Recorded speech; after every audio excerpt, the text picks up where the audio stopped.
Happy New Year. Motherfucker. And a Happy New Year to all of Hello, you. Mario. Well, almost.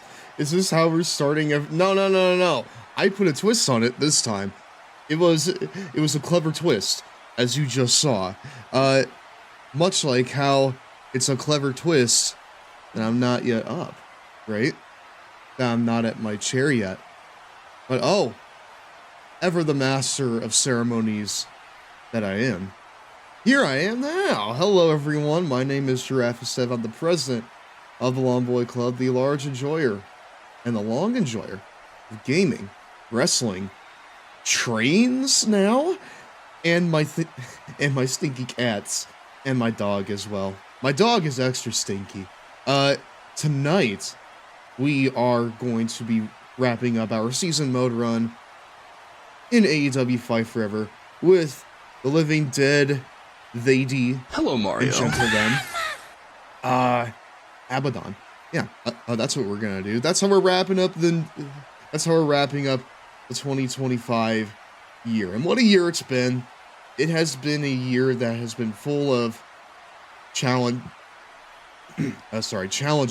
not just as a creator, but also personally as well.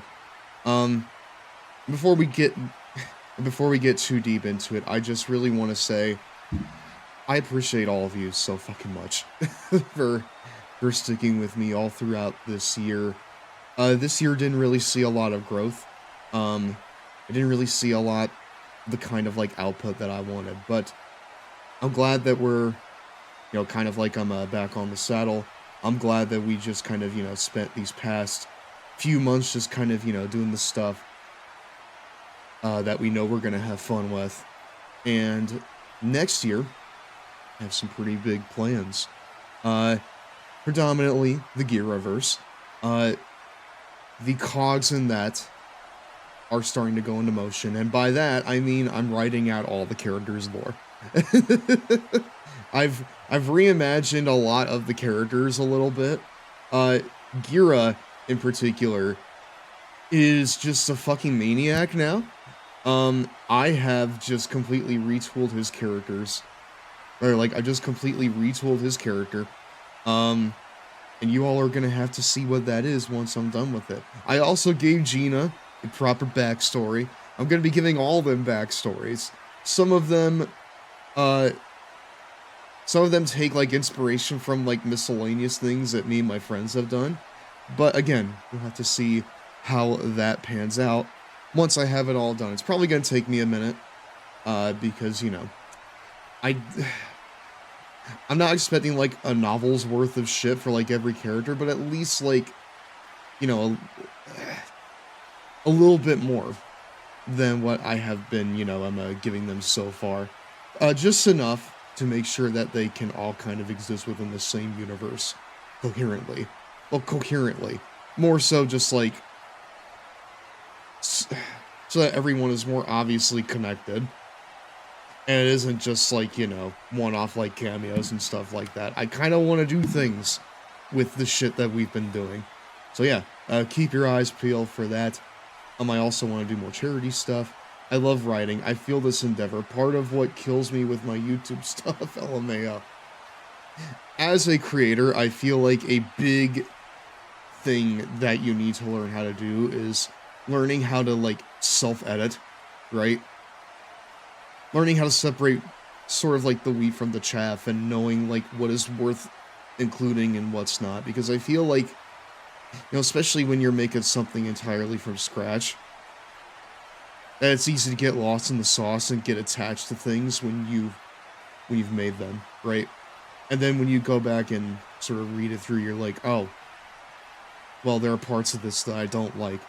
And you shouldn't be afraid to, take those things out, You shouldn't be afraid to kind of, edit your work until, like, only the good stuff remains.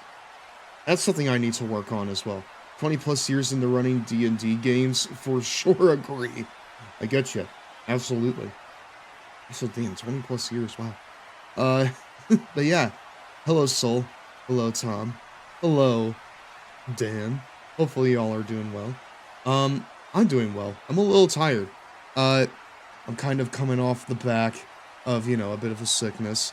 Or maybe a bit of a strained voice because I was yelling so much at AEW World's End. Because I actually went to the show. This right here is my view. I went there with my good friend Patchwork Queer. This was our view, roughly. It was great. I was a little bit concerned that the tickets we got were gonna be really shitty, you know? Hello, Mario. Hi, Patch. Welcome to tonight's Slum Boy Club meeting. I went to this show with you, brother, and we had a really fun time. Again, I was a little bit concerned that the seats we got were gonna be shitty, because I've had notoriously bad luck with seats. If my friend Zach is here, he can absolutely like back me up on this. But I remember when we went to SummerSlam 2023, and I was like, you know what? I'm gonna splurge. I'm gonna get us close. I'm gonna get us floor seats. Now, generally, floor seats would probably be good if it was like an arena show, right? Also, by the way, this is like right as we got to the show. This is like right before, like, you know, like maybe 20 minutes before 0 hour. Obviously, the event was more filled than this. Don't be weird. Anyways, yeah, we went to SummerSlam 2023, and I was like, I'm gonna get us floor seats. And generally, floor seats are better for like arena shows, or just like smaller indie events, where really floor seats are the only thing you have, you know? However, they're a different beast when you are going to a stadium show. Because in stadiums, they're not concerned whether or not you can see, right? They're concerned with putting as many bodies into that building as possible, you know? They are concerned with putting as many bodies into that building as humanly possible, you know?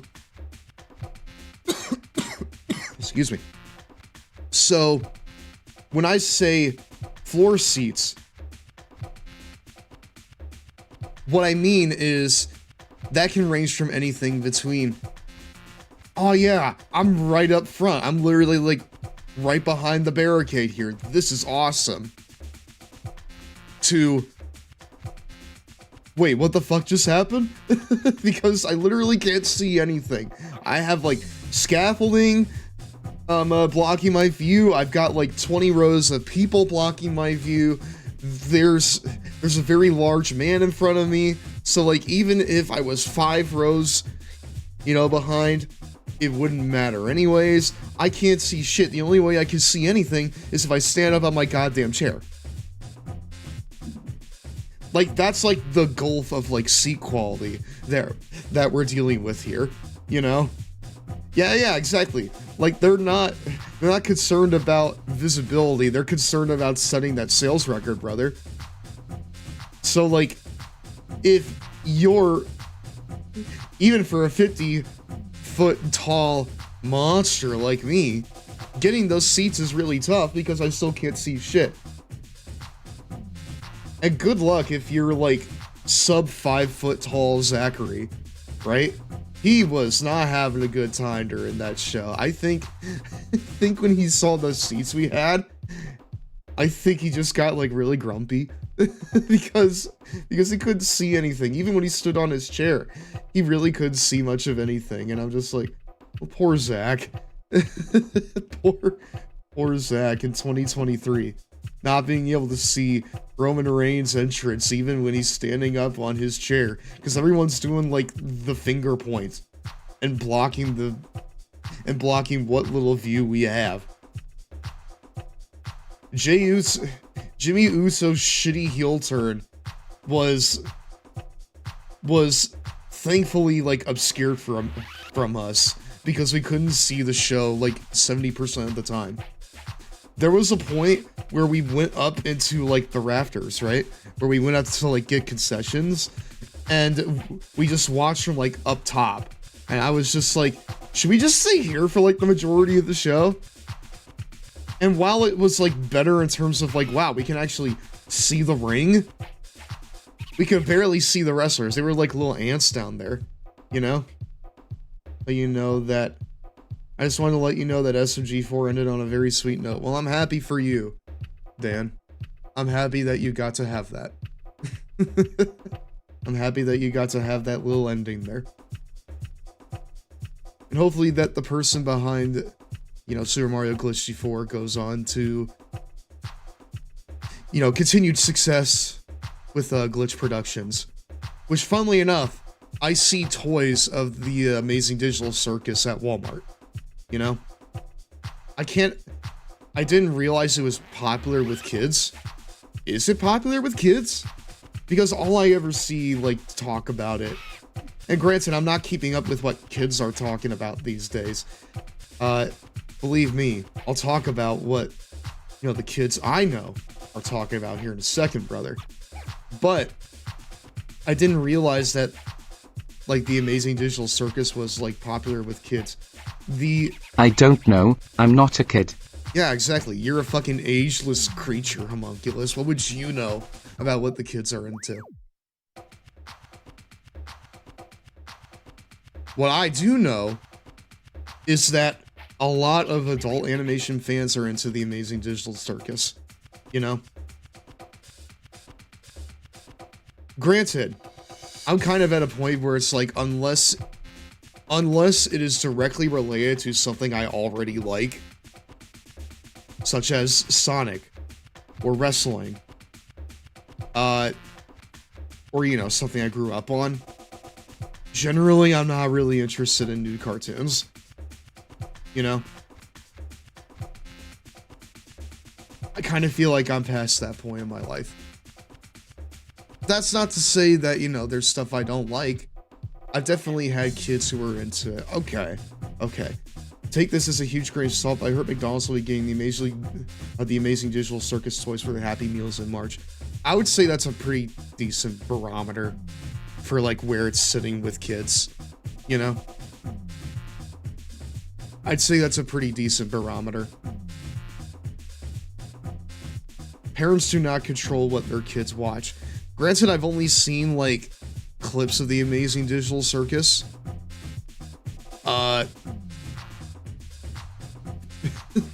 Particularly the clip with Zach Cadle as a fish. But based on what I've seen, I don't know if I would let my kids watch it.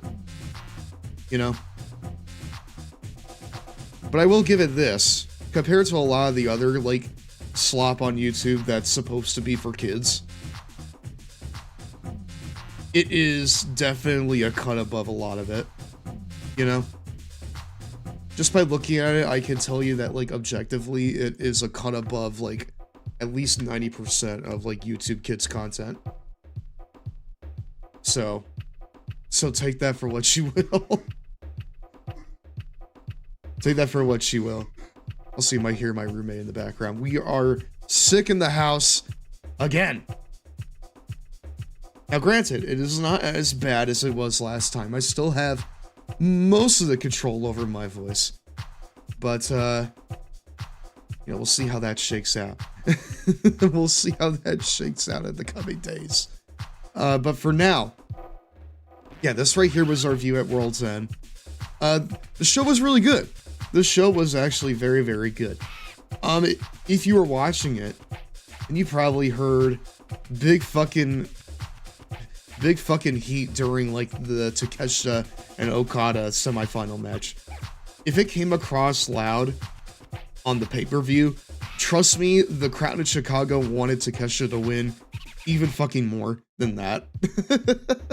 Like, by the end of that match, they wanted a Takeshita win so badly.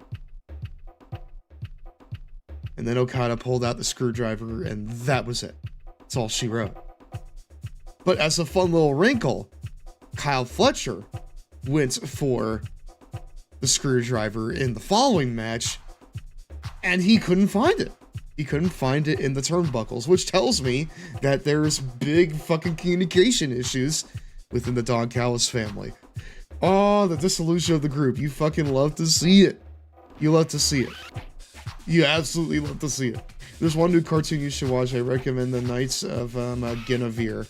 pilot. I believe that's how you say it. It's made by the creator of the Owl House. I've actually heard about that one. I guess you could call it the World's End screw job. Yeah. And where, like, Okada screwed his own fucking faction mate. He screwed multiple of his faction mates, you know?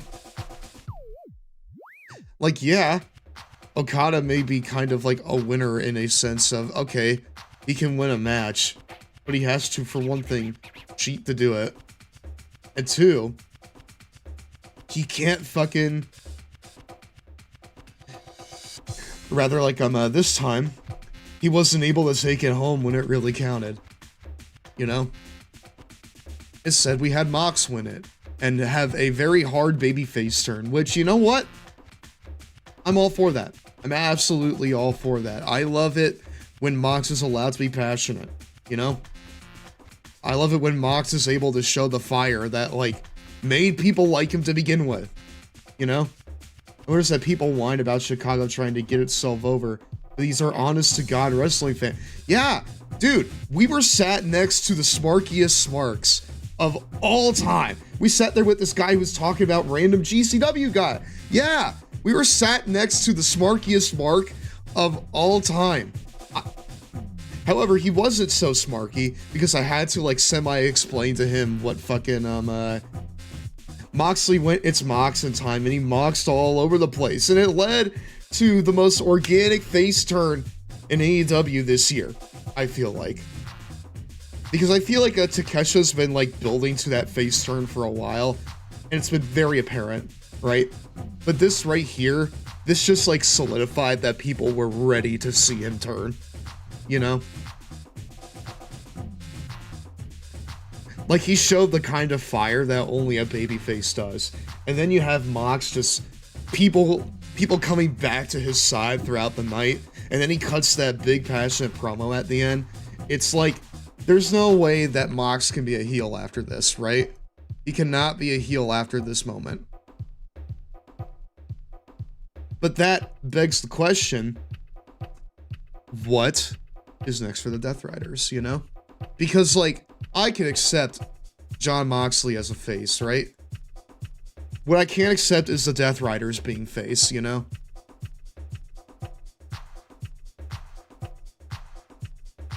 I mean, I get that the whole crux of it is that, you know, they're kind of, you know, like Moxley's foot soldiers in a way.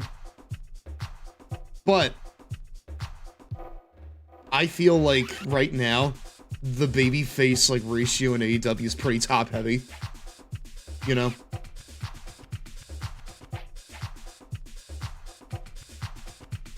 And in terms of the other characters, I feel like they're just too ingrained in that heel miasma right now to really be able to, you know, do a full, like, organic turn that a veteran like Mox can.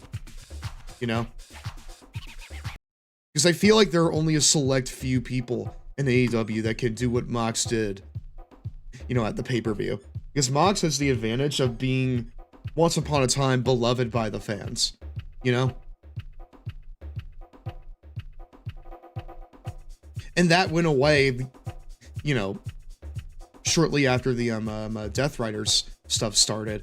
And it really went away, like, as, you know, the first few months of this year raged on. And I feel like World's End really showed me why that happened. It's because Mox wasn't able to play into his strengths. You know?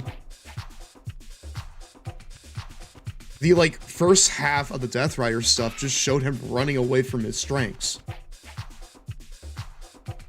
And in recent months, especially, like, with his, you know, efforts in the Continental Classic, he was able to tap back into that. And I feel like that's why people were able to kind of accept the babyface turn from him. Because they knew what he was about. They knew what made him special. And when he leaned back into what made him special, people loved him again. Now, I never stopped loving Moxley. Let me tell you what. Moxley is one of my favorite wrestlers of all time.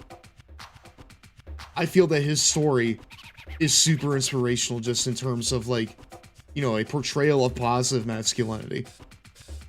You know? But I understand why people may not have wanted to see him on their screens for like several months this year. That's what we've been waiting for. Yes, that's yes, we're like fucking the fish in SpongeBob, you know? Like when SpongeBob puts the fucking patties on the grill and she's like, that's what we've been waiting for. That's it, you know? That's fucking it. Oh yeah, that's what I want. That's it. That was literally us at World's End, you know? Like, you should have heard Fletcher and Mox. Like, we were starting the thing, it's like, okay, so we have two heels here, but really the heel in this match is purely Mox, you know? Whereas the guy that can play the face is Fletcher, but no, it actually turned out to be the opposite. It was Mox that was playing the face and leaning into more face mannerisms, you know? And again, I feel like only someone like Mox could pull off like an overnight face turn like that. Someone who's like super tenured and someone who's like, you know, intimately known with the crowd, because we've seen Mox, you know, at his lowest, like especially when he was in the thralls of his addiction back in 2022. We've seen him at the highest of highs and the lowest of lows. So I feel like, you know, he still had a lot of that goodwill, and that's why, you know, the fans were able to accept him again. Yeah. What I will say is that even though I liked it in the moment, I am a little annoyed that AEW has 5 men's singles titles now. And 4 of them are not like distinctly different from each other. The only one with like a distinct difference that's not the world title is the national title. By the way, we have the national and the international title now. That's fucking fucked up, dude. No. I don't want a word salad, Tony. Please. But no. The only one with a real major Goodbye, difference. 2025. I'll see you in therapy. Woo! Yeah, baby! That's what I've been waiting for. That's what it's all about. Yeah. That was literally me at World's End. I was like, I'm so happy I could cheer for my boy again. You know? I'm so happy I could cheer for my violently autistic boy again. Yeah! Yay! Woohoo! But yeah, I was very happy about that.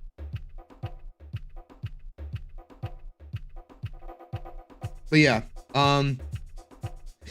anyways, at the show, like Pat said, like there were parts where like, you know, obviously like, wait, Mox is autistic. He's like 90% autistic, I feel like. Just with the way that he leans towards the violence and seems to like relish in it, you know? And just willfully like self-mutilate. Like, come on, you know? Because I'll be honest, chat, certain forms of pain, I don't want to talk about kinks on the stream, right? But certain forms of pain, I relish in it, you know? Well, not necessarily like relish in it, but more just like I'm able to laugh it off, you know? Pain that's not like precise and like centered on a keep your fetish away from me. Listen, usually I don't talk about this sort of stuff on stream, but I'm trying to be a bit more open here, you know? I'm alright with the pain, alright? That's why I'm the bottom. I may be up top, but when it comes time for it, I'm on the bottom, brother. Well, okay, well this... Alright, well this right here got a little too intimate. The man used a date night with his wife to show her Samoa Joe versus Necro Butcher. He's 100% autistic, absolutely. And, you know, let's be 100% honest. In order to enjoy wrestling the way that many of us in the Lawn Boy Club do, you have to be at least a little bit autistic, I feel like. Like, I bought so much into Konosuke, right? I went into the match knowing full well that he wasn't going to win it, but, you know, by the end, I got swept up, you know? And I bit on those near falls so fucking bad. I bit on them so fucking crazy, dude. I bit on that shit so goddamn crazy. But I know that Takesha's gonna get his time, you know? In 2026, you know, by the end of 2026, he will turn face and he's gonna go on a fucking incredible run. Speaking of Takesha, I have posters from the event. I have the pay-per-view poster right here. I have 2 art pieces here too. I have a Konosuke one, because after that performance, I was like, okay, well, fuck, I need it now. And I have one of my beloved Hangman Adam Page right here, lovingly censored for the 25 and 24-year-old that I have living in my house. Unfortunately, I was not able to like walk up to Hangman and get the signature. The signature was already on there. But if I could, I would lie to you and say that I did actually go up and ask Hangman for his fucking John Hancock. And I would have been really nervous. I would have been very sweaty. I would have been very starstruck. But it would be one of the greatest moments of my fandom. I'll be honest. It would have been one of the greatest moments of my fandom.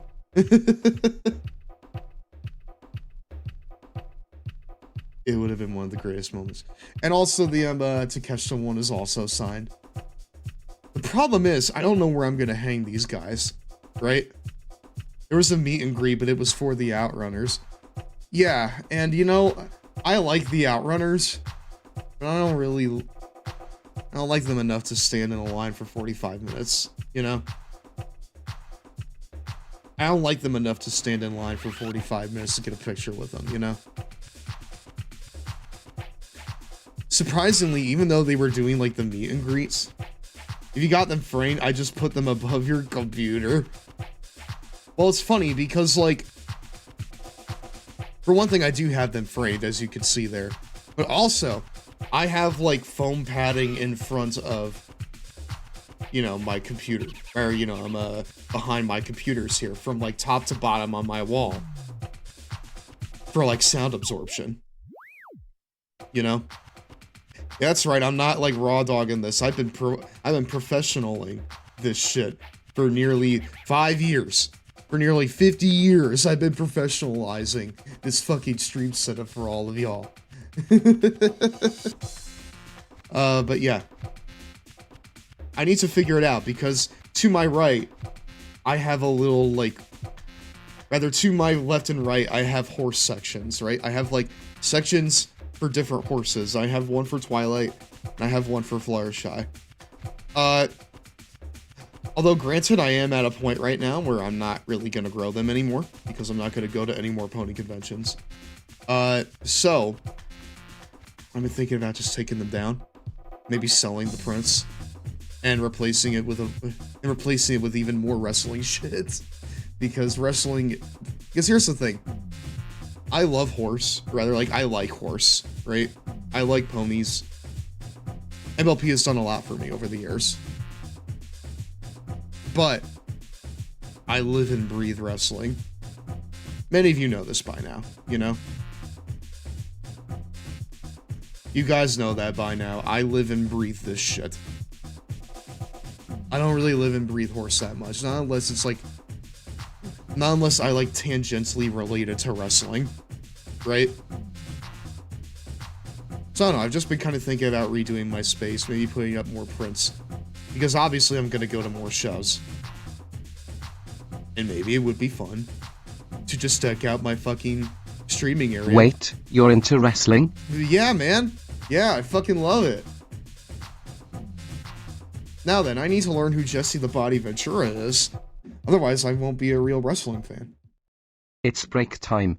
Where the heck's the Cheetos, my dudes? What would former WWE superstar and former governor of Minnesota, Jesse Ventura, say? And now we're going to power up the Virtual Boy. Virtual Boy has 3 major Oh components. my god, this is what the we start stand, with. The head unit, and the controller. The stand is packed flat. So you want to take the stand, spread it open, hold on. and then set it firmly on the table with the feet facing forward for support. The head unit has got to be connected with the controller. So insert the controller into the spot on the head unit. And You've seen this one like 20 times, now, you're only just take now your head noticing unit, the tie? Place it into the support bracket. You want to be very careful and do it gently from the back.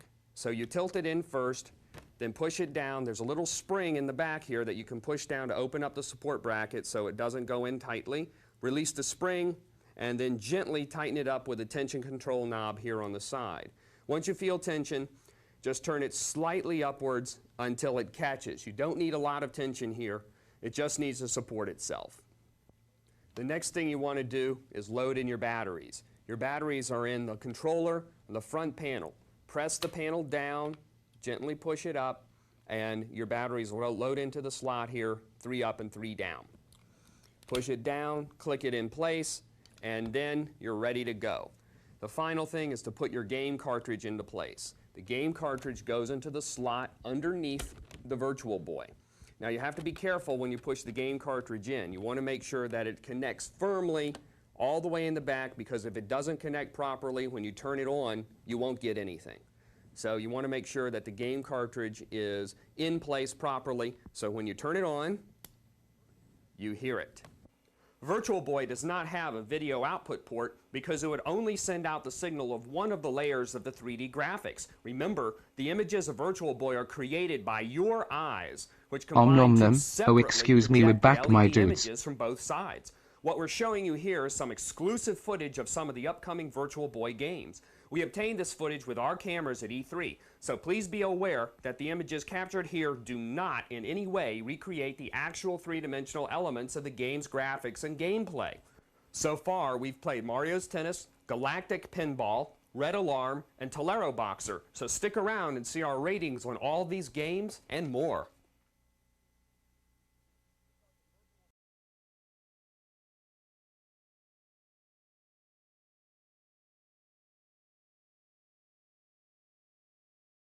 I spilled something in the kitchen, chat. Hold on. Ah! Woo! Hi, welcome back to Raw, everybody. But yeah. What the fuck was I gonna say? Oh yeah, that's right. I would like to get more wrestling prints to put up here in the Long Boy Studio right here, in the Long Boy Zone. Just to make my autistic brain happy. Because again, listen, I know I've already said it, but like, I feel like you need to be at least a little autistic in order to enjoy wrestling as much as we do. Speaking of enjoying wrestling, if you haven't yet, actually no, hold on, I'm going to save that for a little bit later on, because it's something that I haven't really, done in the Discord server yet. But before we get into tonight's festivities, I need to ask everyone a question, right? I need to ask you all a question, and I want you all to answer me this as honest as you can, okay? Am I old? Am I old? Because the teenagers at my work seem to think so. Okay, so first off, I work at Walmart, but I won't be for much longer because I accepted a position elsewhere. So that's good news. But I may as well, like, tell you all this because I'm for sure not going to remember, when I leave. But the kids or like the teenagers at work look at me, and by the way, I'm 26. They look at me saying things like lock in, right? And they think I'm too old to be saying that. you know? And I'm just like, I hear people who are older than me say it. Like the Deadlock Boys, they say that shit all the time, you know? They say that shit all the fucking time. They're like the only like wrestling people that are like hip enough for me to continue following these days, you know? But no, either way, I was like saying, guys, we need to lock in. And one of them deadass looked at me and said, where did you learn that from? You're too old to be saying that. And in that moment, I was just like, wait, yeah, I'm 26. I mean, that's not old, right? I'm not old. Embrace the dope status. I prefer the ULF status. Uncle, I'd like to fuck.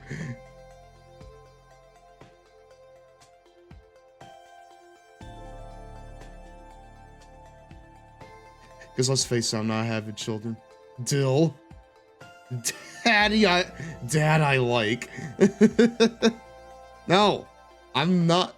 Listen, I'm not Christian Cage. I'm no one's father. But I do feel like as time goes on, I have big, like, uncle energy, you know? But listen, I'm not so decrepit and discombobulated as to not know what the kids are saying these days, because I at least know about 6'7", you know? And sometimes I'll fucking just say it as a vocal sim. Because to me, it's just, like, funny to say, right? Doing, like, the little hand motion, which fucking John Moxley did at Final Battle, and people shared that around, and it was really funny. I at least know what 6'7" is. And listen, I'm gonna take a stand right here. If you look at 6'7" and you're like, oh, that shit sucks. No, you're lame, you know? Because I will continue to look everyone in the eyes and tell you that back in the day, we enjoyed, like, you know, Gmod edits and shit, you know? Like, equally, like, brain-rotted, like, Gmod stuff. Like, have you guys ever seen that video of, like, Scout and Heavy driving up to, like, Thomas the Tank Engine and singing,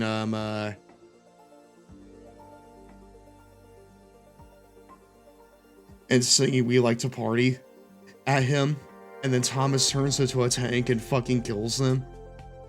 I thought 6'7" was some modern version of 6 Afraid of 7, 7, 8, 9 joke. No, 6'7" means fucking nothing, you know? 6'7" is really just what you make of it. The real meaning of 6'7" is the friends we made along the way, as I've come to learn. As I've come to learn over time. But truly, the real 6'7" is us actually fucking playing this video game. Because I'm not gonna do a thing... Because I'm not gonna do the thing again where I wait for fucking ever. We've made 6 to 7 friends. I feel like that was us at the fucking World's End show. So it'll always be a modern version of that joke to me.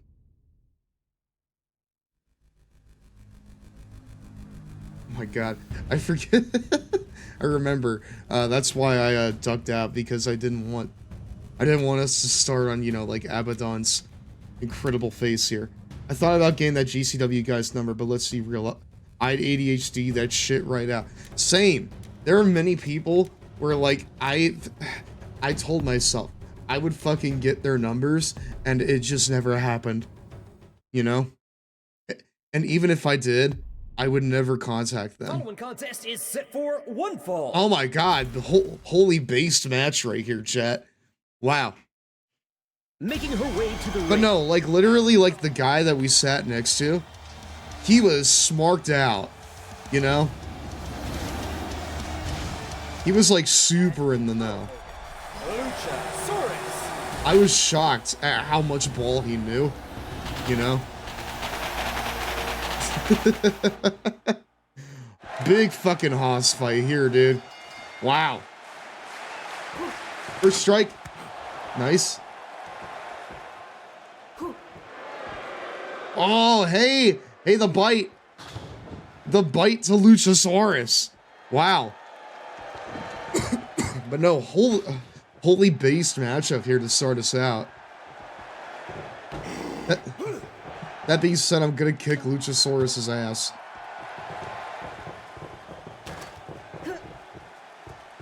Oh, hey! No way!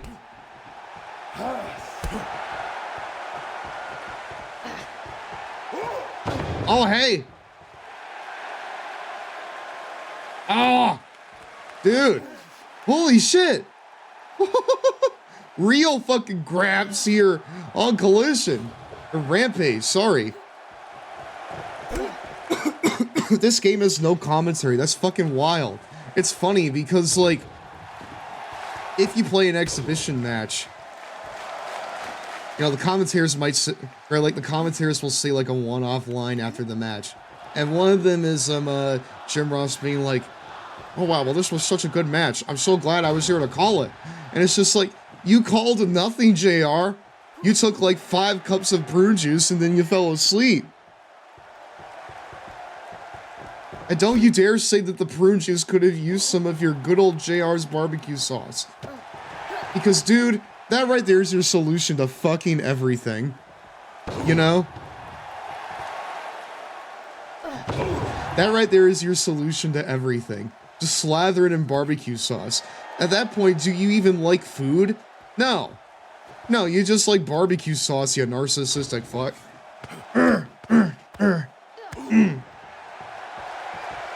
I'm just playing. I love you very much, JR.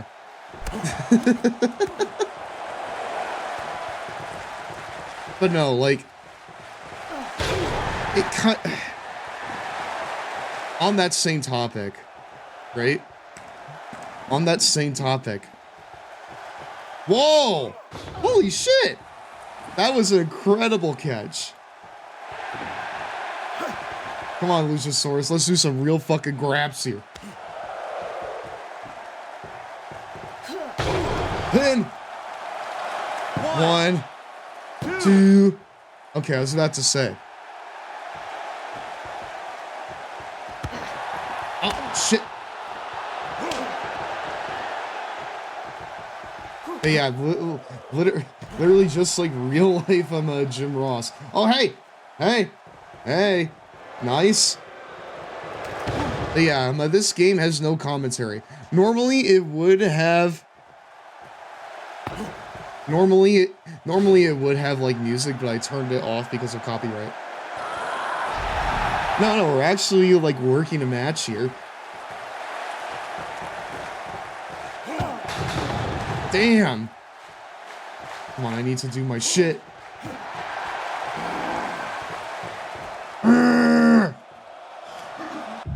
Wait, what's this move called? Hold on. The Cemetery Drive. Oh my god. Cover him. What the fuck? Rick Knox. Are you kidding me?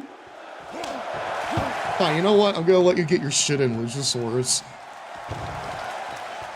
I'm gonna let you get your shit in. Wait, licensed music or original music? It is licensed music. And when I say licensed music, I mean like music that's from like Mikey Ruckus and some of like, you know, the wrestlers on the roster. Like, did you know that Austin Gunn has a hip-hop career? Yes. Yes, he does. He very much absolutely does. And it is insane. I'll be honest. I actually like his song that's in this. It's actually kind of a nice little chill jam. But I don't want to risk it, you know? Also, Swerve has a track on here, and that is 10,000% copyrighted. Max Caster, funnily enough, has some shit here too. Oh, fuck! No! Ow! No. No, no, no, no, no, no, no, no, no. No, Luchasaurus. Okay, no. Oh, fuck me. No.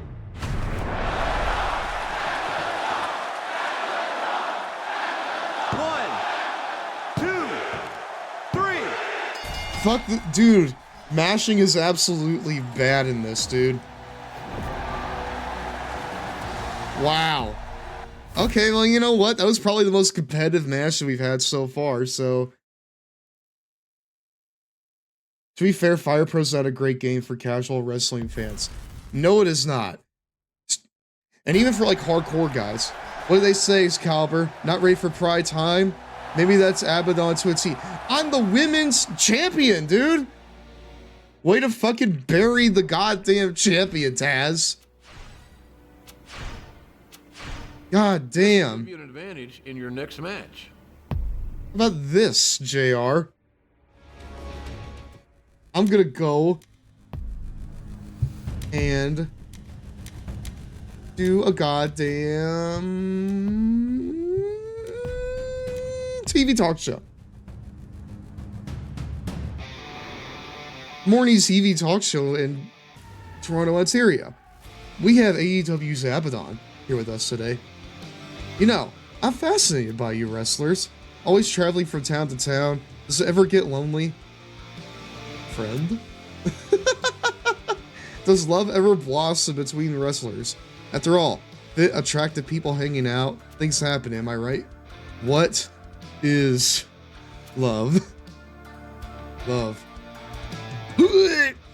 This was a highly educational interview. Make sure to watch the AEW family on Dynamite. What the fuck, dude? Okay, fine. Fine, you know what, Abadon? I fuck with you heavy. A romantic icon. Abadon. Yes, yes, thank you, Tom. You and I were on the fucking same wavelength.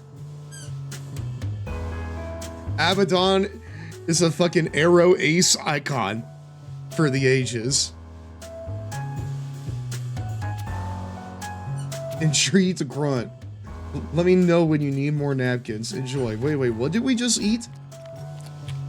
What?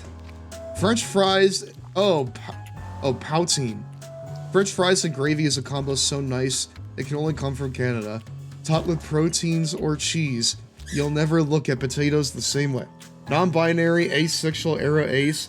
If they define themselves as agender, shout out to the AAAs. I know they're at least non-binary. Gravy. Yeah, it's fucking Ed, dude. Let's see here. I don't really feel like I need more money. What I feel like I need is to go sightseeing. Why would you put anything on French fries, TBH? Very cool. This. Hey, no, Jericho, this is my green screen. You get the fuck out of here, man. It's abducted over 400 people. But it's missing one person who's worth more than all 400 others. My dad, Ted Irving. Ted Irvine. Annoyed snapping. I love how just randomly she'll like snap into fucking character, and other times she'll just talk like a normal person. No, salt is very important. Plus, I've seen people put like, you know, actually like ketchup and stuff on there. And of course, like chili cheese fries exist. Frankly, I feel like that's too much. I feel like that's too messy. I'm collecting signatures to demand his inclusion. Join my list. That's not a request. You know what, Jericho? I'm Abadon, and I have no clue what the fuck you just said. No. Oh, I understand. You're a busy person. Probably got a lot to... Hey, you in flip-flops. Ever heard of Ted Irving? Wait, what? What? What happened? Okay, I probably got, like, decked in the back. That's fine. Alright. Oh.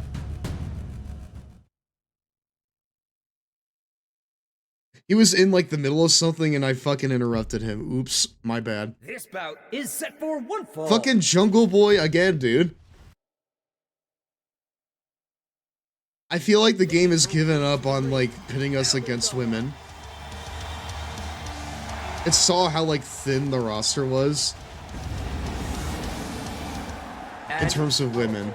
To be fair, it is Jericho. It is. It's worth interrupting him. For what's worth, I like Jericho enough, you know? It's just in recent years, he's not really done much for AEW, you know?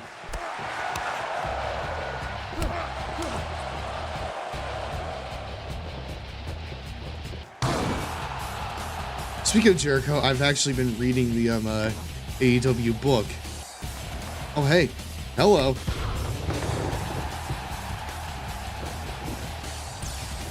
Yes. Yes, as a wrestler.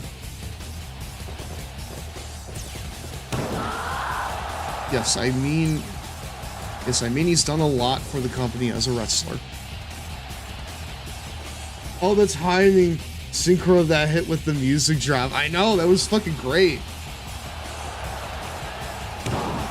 Dude, you and I love fucking, like, timely musical interludes, don't we?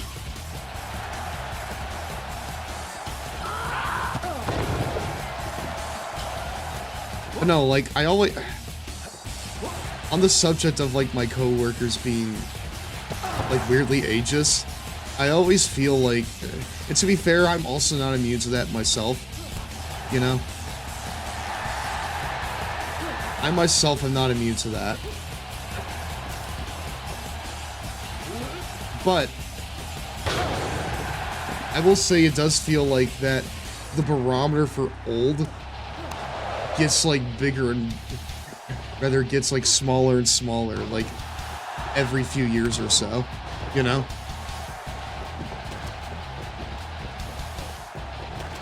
Or maybe it's simply because, you know, I'm on the back end of my 20s. And the teenagers of now were born in like 2008 and 2007. Which is crazy to me, you know?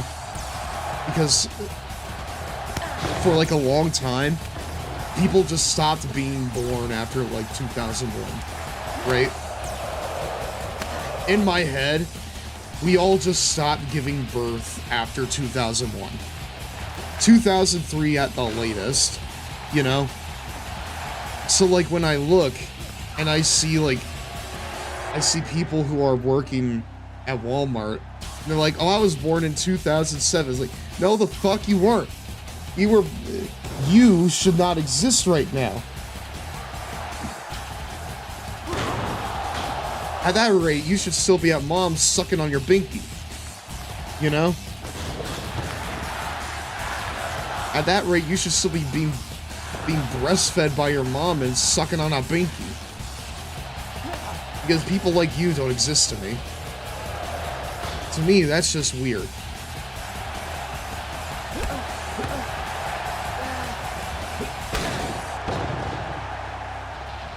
What do you mean you were born in 2008?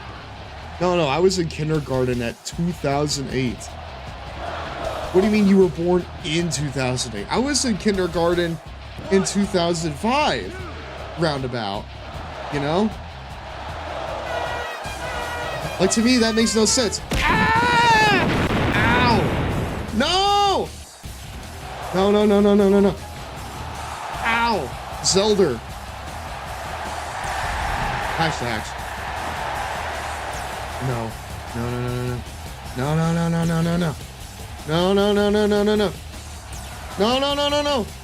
No, snare trap.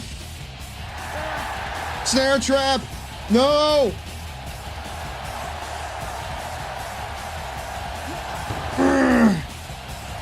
I will not let you get this one, Jack. Hello, Mario. Hi, Sax. How are you? Exactly. What a fucking entrance for Sax right here.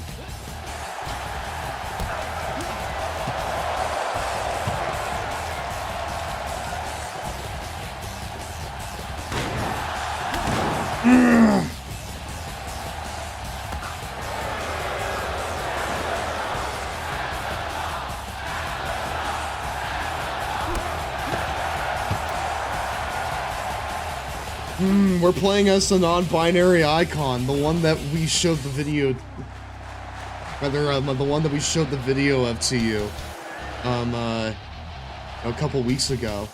It's Abadon, baby. Nice. I was in 6th grade. God damn, y'all making me feel old. That's right. Sax in comparison to me is like a grandma.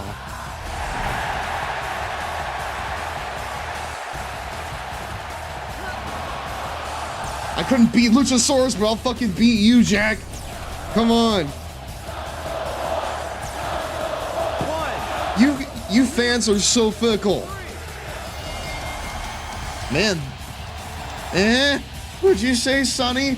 I said that compared to everyone. Hold on.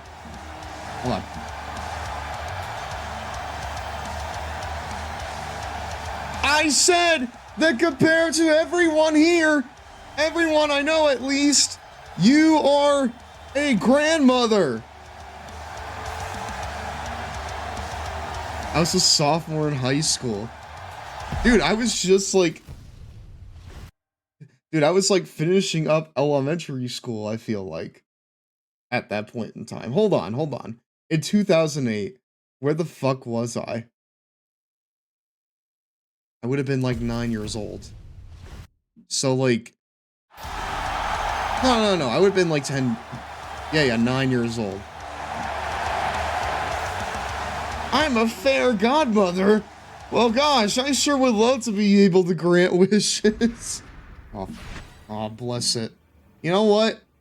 The only thing I wish for, Sax, is for you to have a nice new year. That's the only thing I want for you, and for everyone in chat, frankly. Just to have a nice and happy new year. Because I have big things I want to do in the new year, and I want all of you to be here for me with them.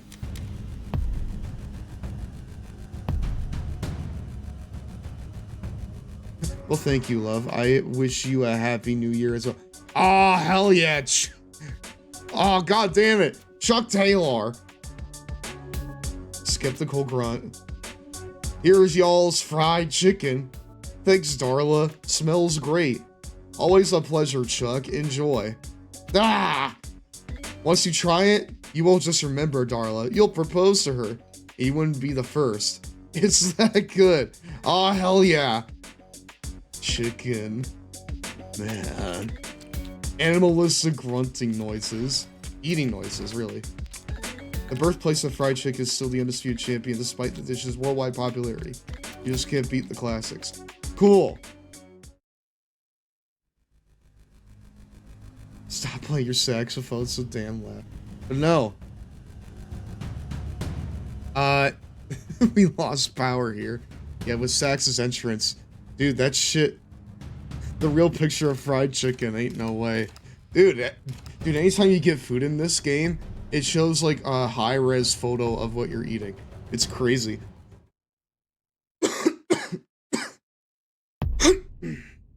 The following contest is set for one fall. The only thing I wish, Sax, is for you to get some bitches. Oh, is for you to get Abadon some bitches, more like. That's so funny. I know. And her opponent is the... Ah! Oh, we're following on from the altercation in Canada, where Jericho hit us in the back with the freaking It's almost clipboard. time for a 2-minute Cheetos break, my dudes.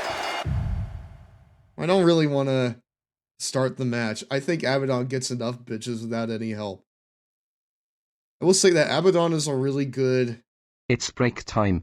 Where the It's a good heck's the blue sky Cheetos, follow my if you're a dudes? gooner.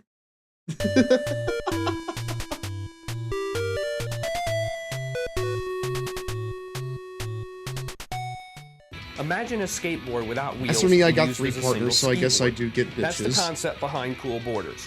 The graphics look great, but still frames. but they're a disappointment in real time. Also disappointing is the play control. The high speed and challenge of the game make it difficult to navigate. Can you like courses, conjure even up with some the like hard-turn buttons. long Jumping is bitches for also me? awkward. It Sex, feels that would be delayed really cool or to held view. back. As in many other games of this type, If you're as you can magical perform as you tricks say to you earn are, points, but that that's should be kind no of issue pointless. for you, No right? pun intended. The main goal is not simply surviving the levels, but beating a certain time set previously by a fictional player. This takes away from just being able to have fun, and that announcer, ugh, somebody shoot that dweeb. Oh my god. He's one of those guys with slow motion syntax and overdrawn emotions, saying things like, way cool, man. Totally rockin', man. Whoa, I thought you were history. And are you tripping out or what? Sometimes you wish the goal of the game were to hunt that wiener down and kill him.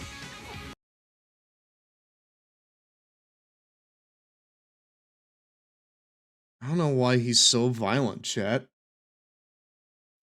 I don't know why. You know what? He insists upon himself, chat. George Wood is like the Godfather. He insists upon himself. He insists that when you play Cool Borders, you want to game end the announcer. He insists upon that. And it's disgusting.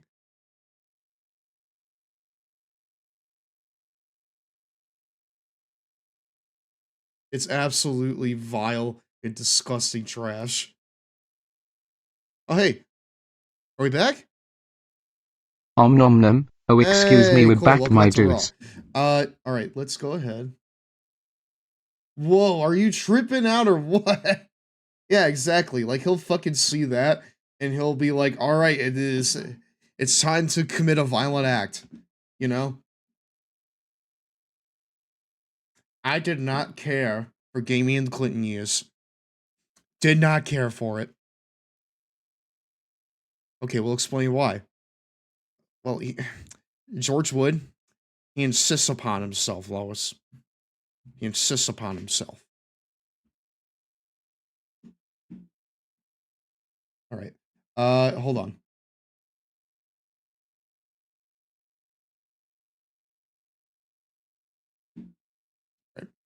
All right, well, the Stream Deck wants to... I was about to say, well, the Stream Deck wants to be a piece of shit. All right, there you go.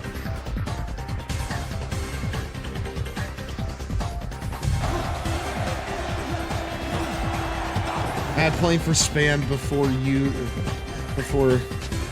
Twitch started again. Is there really an audience on Twitch that eats a lot of spam? Yes, dude, do not knock spam, okay? Do not knock it until you try it, brother. Have you ever had fried spam before? It's actually pretty good. It's really good, and it's like a really like nice, just kind of like, Hello, you know, Mario. gut-filled food that you don't have to feel too bad about, like on a budget. You know?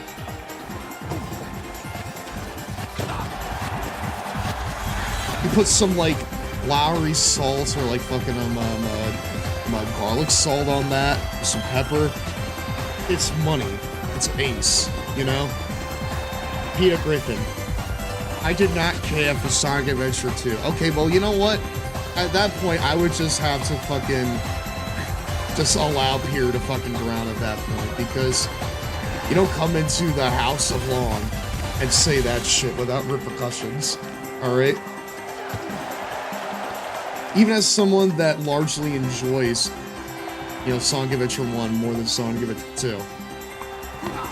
I like me some SA2 now, alright? Yeah, there has to be a better acronym for that, because SA is not great. Wait, hold on. Wait, can I pin them off of this? Can I pin them off of that? Yes, I can. Also, hi, Ashley. Welcome to tonight's Songboy Club meeting. I did not care for Maria's death. Maria's death and the idea we should care for him insists upon itself. STHA. What, Sonic the Hedgehog Adventure? Is that what we're calling it now? I guess fucking so. Or just call it like Adventure, you know? Just call it like Adventure 1 or Adventure 2, you know? I feel like that's fine. AEW Rampage has become must-see programming, and this match is a great example of why. Yeah, because I just like the chaos. Is that what we are? Some sort of Sonic the Hedgehog adventure? Credits roll. What I've done.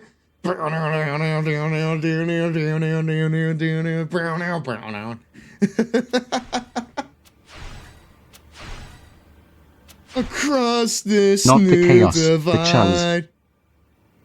Oh, the chows. Okay. Wait.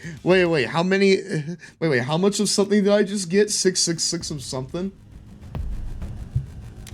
I don't know why I would ever, like...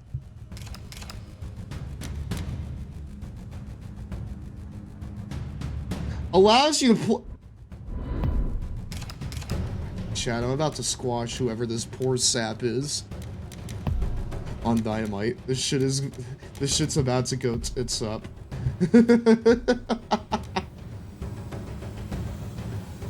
This shit is about to go tits up.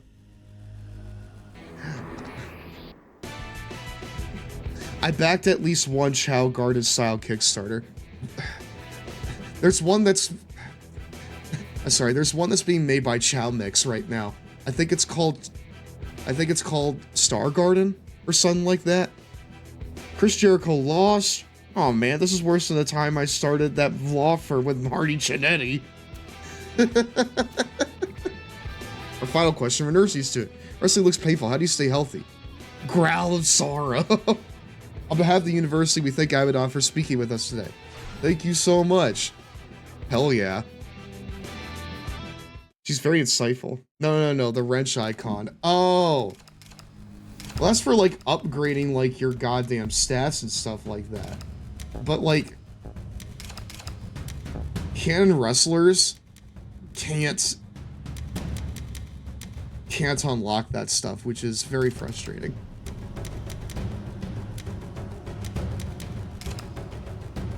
Let's see here. What do you mean our first case is to defend Sonny? Marty, I don't think we're ever going to financially recover from this. Would you say that today's a wonderful day for pies, Stev? Well, it smells a lot better than I can tell you that. I can tell you that for free. Let's go sightseeing. Abadon's tapping in the... Yeah, she's like going like demon mode. That's insane. Oh yeah, Hangman Hours, brother. Horse track in Kentucky. This is pretty cool. The starting gate at a track in Kentucky. The home of the world's most famous horse race. For sure. I mean, it's not my favorite way to see horses, but there's a definite pedigree here. Pedigree. Good one. Well that's my move, dude. What are you doing mentioning my move? Kentucky's landscape is loaded with horse farms. That's cowboy shit, right? Definitely makes for a lot of horse shit, but to change the subject, let's get a pick before they strap saddles on us. Yeah, like Abadon's going full like demon mode, it seems. Cool. Sick. Me in real life. Alright. Which poor sap is going to get squashed by my infinite friggin' special meter? Backstage in Louisville, Kentucky.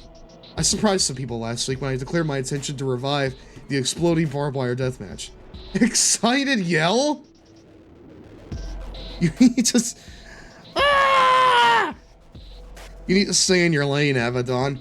I literally built that match because I was the champ and I wanted to hurt Moxley. Which I did. I won. I put my pride, my life on the line in that match, but I'm still here. If anyone runs it back, it's me. We seem to be at an impasse, gents.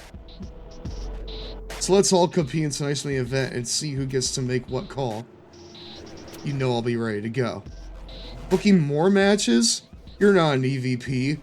But if it means I can knock some sense into you, fine. Dude, don't even say that Aqua Teen is 25 years old. This is a three-way match set for one fall. I say no to you, Dan, with my foot. Making her way to the ring, Abadon. My name's Dan, from GirafaStev Gutters. I won't leave until I make a sale.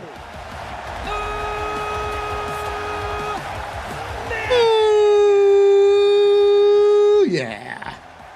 Next,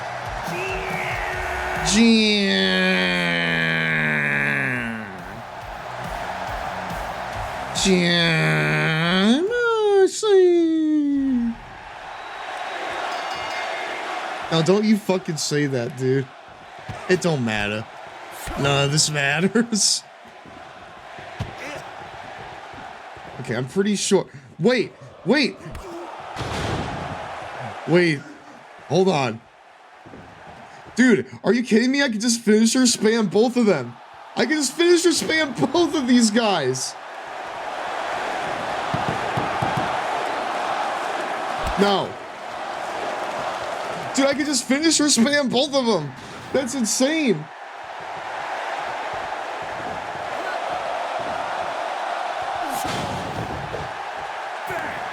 Fuck you, Kenny.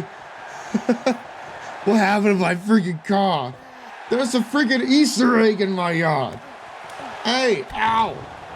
Dude, I just have infinite special meter.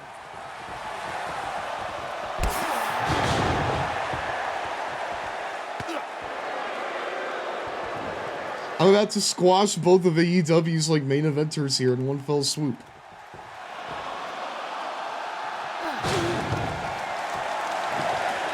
Count that shit. 1, 2, 3. Dude, that's insane. And I'm pretty sure I concussed Mox. Yo, Hangman, we doing this or what?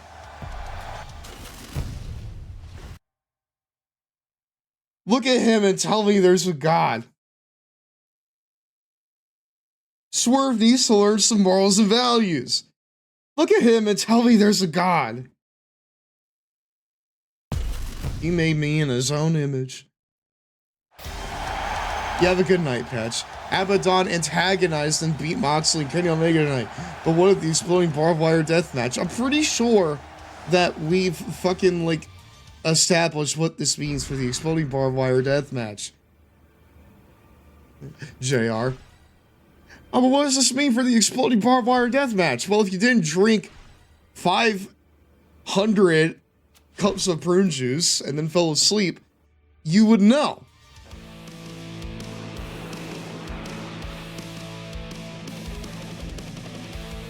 I remember when you said that Shelton Benjamin wasn't clear to compete and yet he was still on the card. There is no exploding barbed wire death match in Ba Sing Se. Well, ladies and gentlemen, I'm getting word that Jon Moxley is going back to the WWE.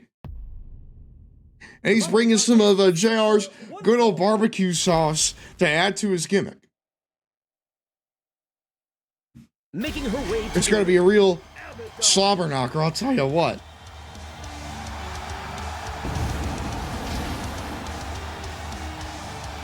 I do think that, like, Abadon's presentation in this, especially, like, with the red light, it's pretty good.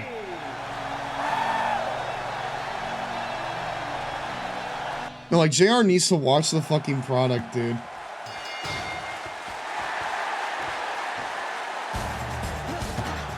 Right, Sting. Right, Stink. Let's do it.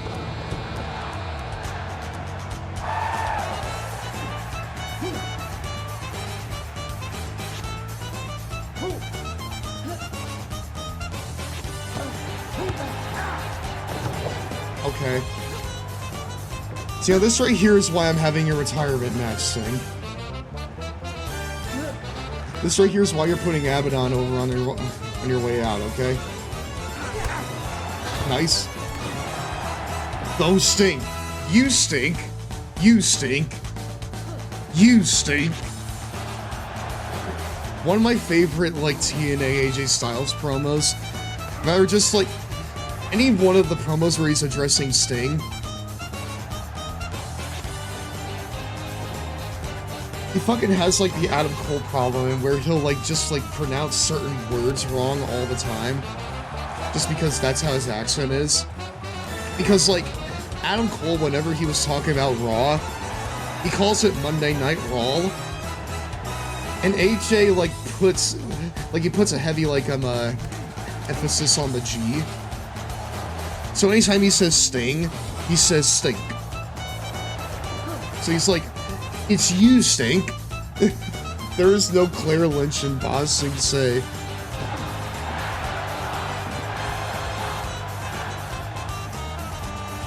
Are they going to go on a third expedition? Or 33rd expedition, I should say. Because unless they are, I'm not interested. Nice. Dude, why is my special meter going down so much? This should not be happening. Am I just not varying up my offense enough? Dude, Beal!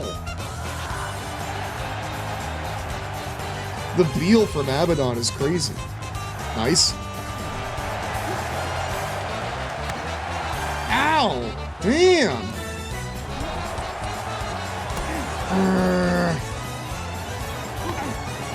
We're not doing chain wrestling, Steve. You get down on the ground. There is no baby in Boss Sing Say.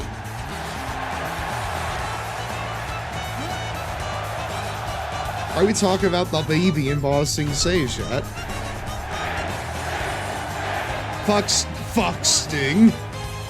2, 3, fuck Sting.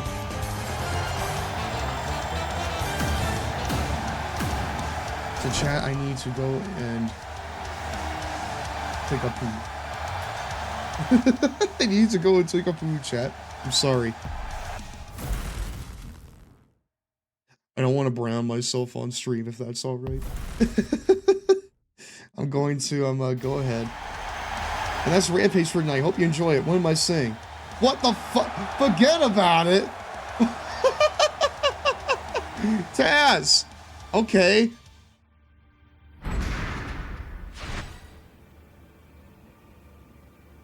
Stereotypical New Yorker Jones over here. Wow. That's insane. Honestly, I love that shit. That's great. Alright, I'm gonna take a short break here. We'll be back in a few minutes. But first, I'm gonna play an ad. Just to get it out.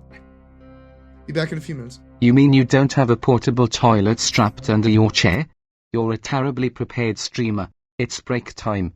Where I'm the sorry, heck's I the don't have Cheetos, something my like dudes? that. I don't have that technology installed yet.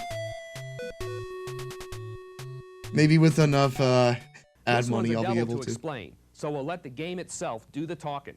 Enjoy Double Dice. The rules. Devil Dice is an action puzzle dice game. Use the directional buttons to move the characters around. Make the dice move by using the directional buttons while the characters are standing on top of the dice. By moving the dice horizontally or vertically, align dice with the same numbers. The dice vanish when the same number as the number on the dice or more have been connected. For example, if the dice show 3, they vanish when the player connects 3 or more of them. The number on the face of the die, multiplied by the number of dice, is added to the player's score. These are the basic rules of the game. Let's try now for 5s. Move the dice around until 5 5s are aligned. The 5 dice vanish, and 5 times 5, or a total of 25 points, is added to the player's score. Once the dice have been aligned, they vanish into the ground, like so. Dice which have only partially disappeared can still be used to connect with other dice. The player can continue adding more dice to those which have not completely vanished. The value of those dice are also added to the total score. This is the chain rule, one of the most important rules of the game. The bottom line, Devil Dice is fun, but not worth $40.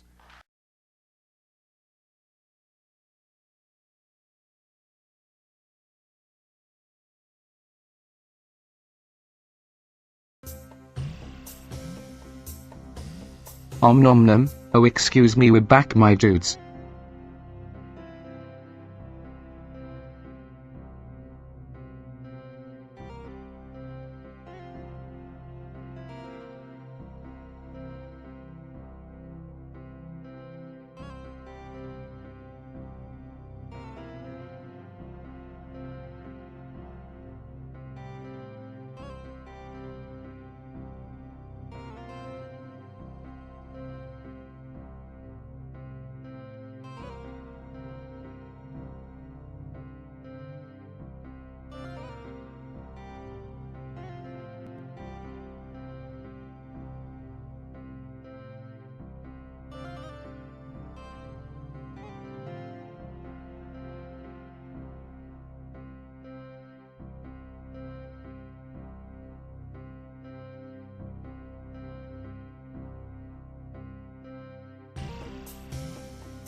You all still here?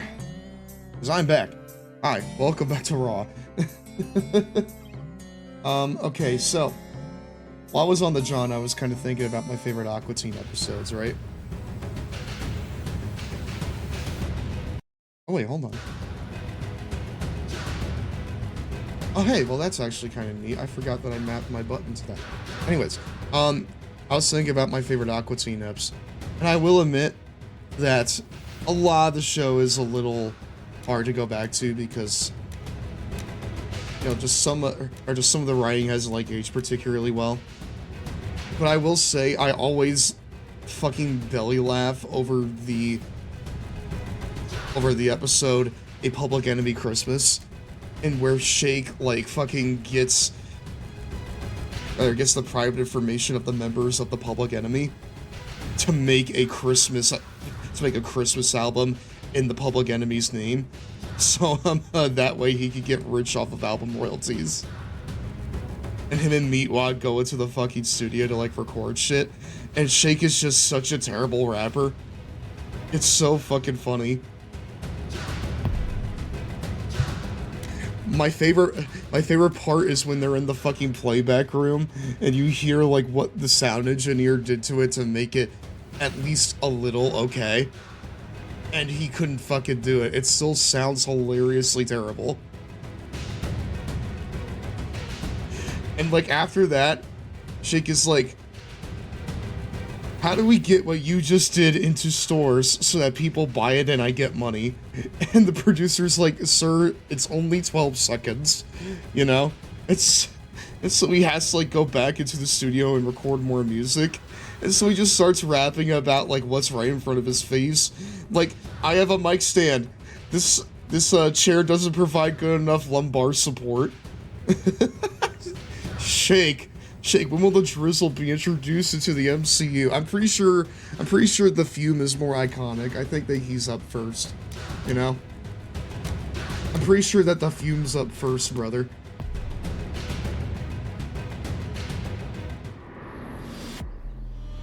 I'm not asking you if people are able to write on it. I'm telling you, I want black on black. It sure feels nice to get out in nature, doesn't it, Jungle Boy? Aside from a lack of heat or vines, I really can't complain. Oh man, he's living the gimmick, brother. The sounds of running water and birds chirping beats idling engines and car horns any day. Well, that I agree with you on. Let's take a pic before we hop in this canoe. You gonna wear a life vest? I'm already wearing a shirt. Isn't that enough? Brother, no. Wear a life vest. I have to squash you on fucking Wednesday, brother. Don't you dare drown on me.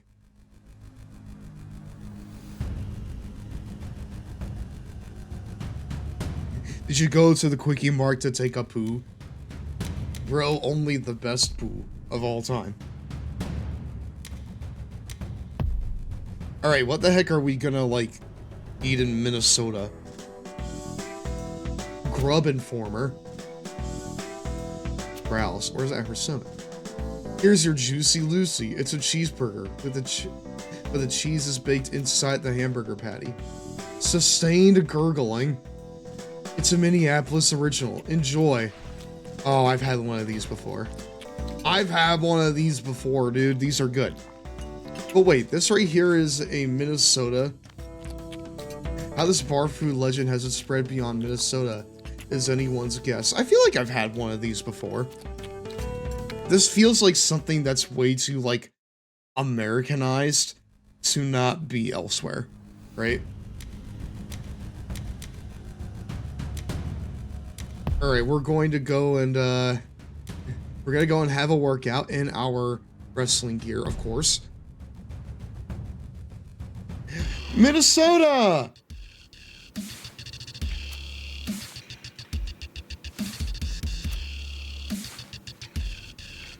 All the way down, all the way up. Squeeze at the top. I'll look jacked for Dynamite. Alright, cool. Even though the gym is entirely inconsequential if you're playing as, you know, one of the, like, canon wrestlers. Because you can't, like, use, like, skill points to buy, like, you know, new upgrades to your character. The following contest is set for one fall. Oh, the world is cold, brother. Making her way to Speaking of people they should push more, Eddie Kingston. At least it's not the secessionist Wisconsin. He's surprisingly not been the Wisconsin yet in this playthrough. Why is Moxley doing it to them in that shot, dude? Hey! Now! Get fucked, dude. I'm gonna send you back to goddamn Chikara, brother.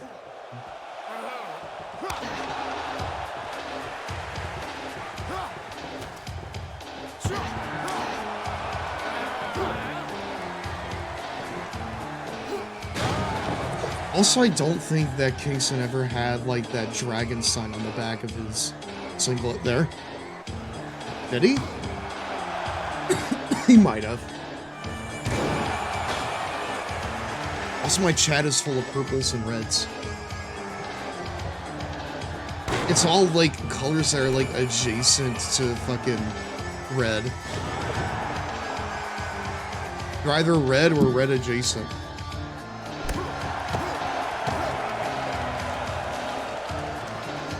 What if a heel wrestler came to badmouth the city they're in, but they list all the legitimate issues the city has? Well, listen. All they have to do is work a show in Mississippi, because Mississippi really doesn't have many good qualities to it at all. You know? Really, all you could do is list the bad qualities, you know? And, like, no one would be able to really, like, you know, argue against it, because, I mean, it's Minnesota. What do they have to be happy about, you know?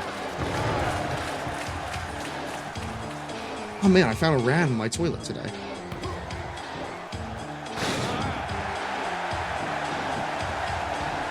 Really now? You're gonna no-sell my offense, Eddie? Come on, man. This is why you're going back to Chikara. Hold on. But no, if you want a heel wrestler to be like justified and then bad-mouthing a city, you just gotta go to a place like Minnesota. No, to a place like Mississippi. Minnesota's fine, based on what I've seen. Like, Mississippi just has, like, incredible structural problems that no amount of goddamn wrestling is gonna fix, you know?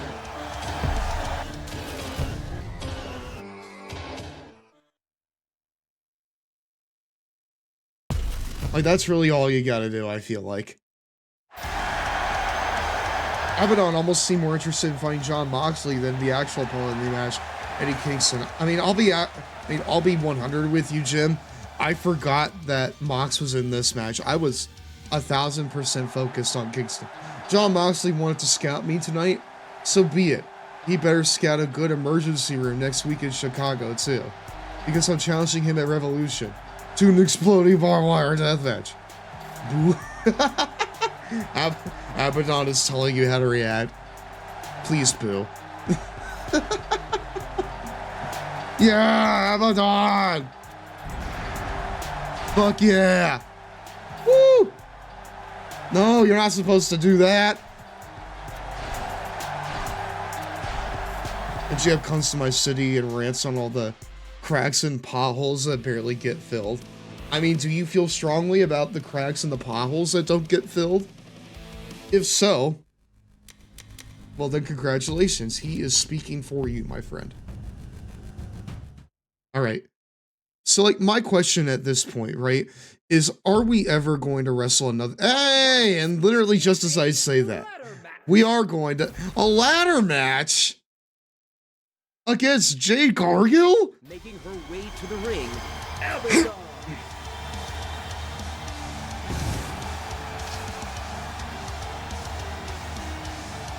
For some reason, the spotlight is really good.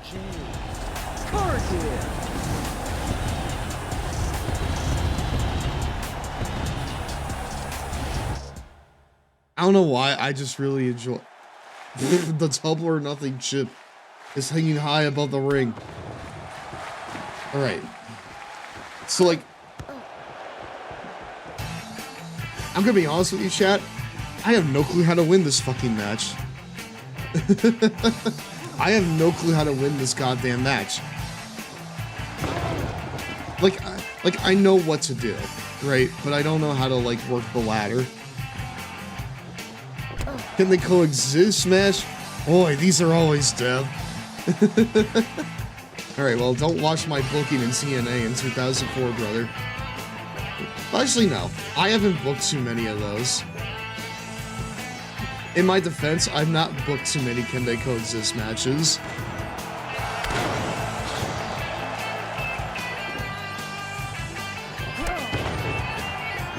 I don't know, man. Like, whenever I see a Can They Coexist match, I'm a little locked in because, like, all I can think of is the meme, you know?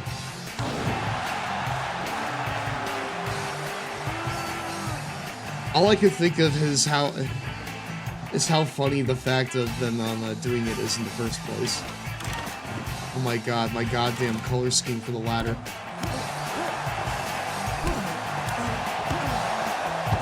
I forget that your weapons change, like, color depending on what your profile is.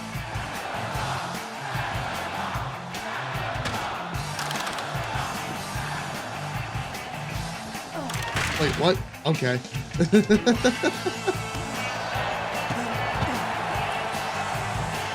I do think it's a little raw that you can't fucking... play this match outside of the one-on-one setting. Oh wow, you need to actually, like... Oh damn.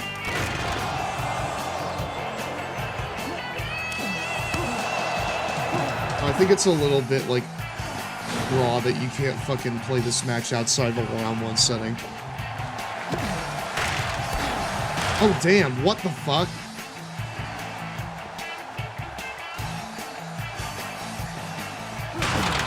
Oh right.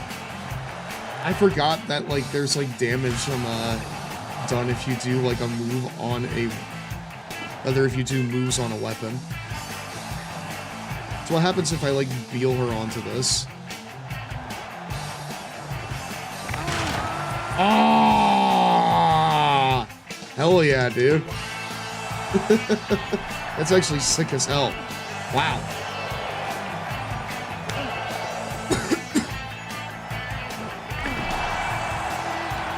I won't even lie to you, that's actually sick as fuck.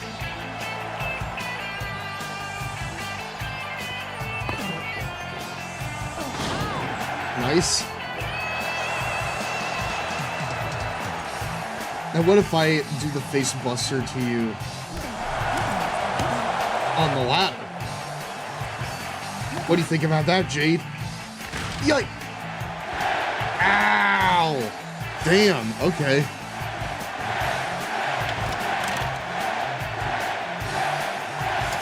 Fuck Jade Cargill.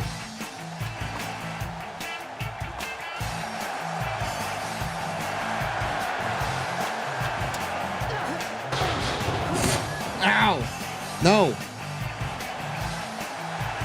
No, speaking of my TNA booking chat,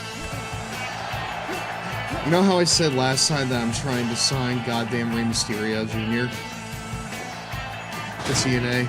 I had all these plans for him. I was gonna change his gimmick. I was gonna make him not humble anymore. He was gonna fucking face Jushin Thunder Liger at Slammiversary. Yeah, well, none of that shit's happening now because WWE signed him to a 4-year-long deal. What the? What? Okay. Dude, what? Yeah, I was about to say. No, none of that shit is happening now. Because fucking WWE signed him to a 4-year-long deal. And I won't be able to, like, try and sign him again until that deal is over. That really is, like, the problem with, like, trying to sign, like, WWE guys. Oh, damn!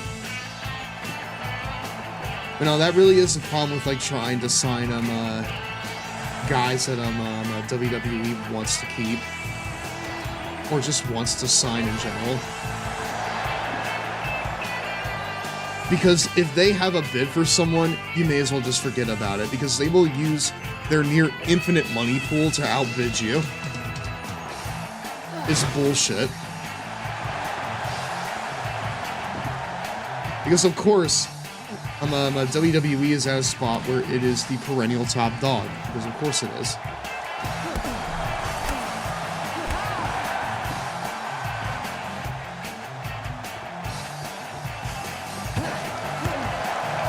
And really, any attempts to, like, try and, like, outbid them are fruitless.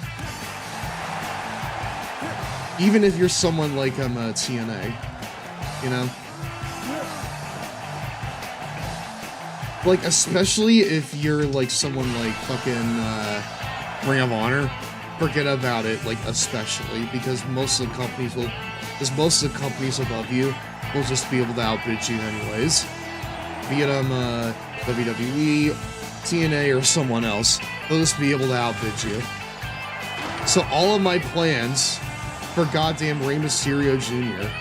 are just null and void, because I can't sign him for years.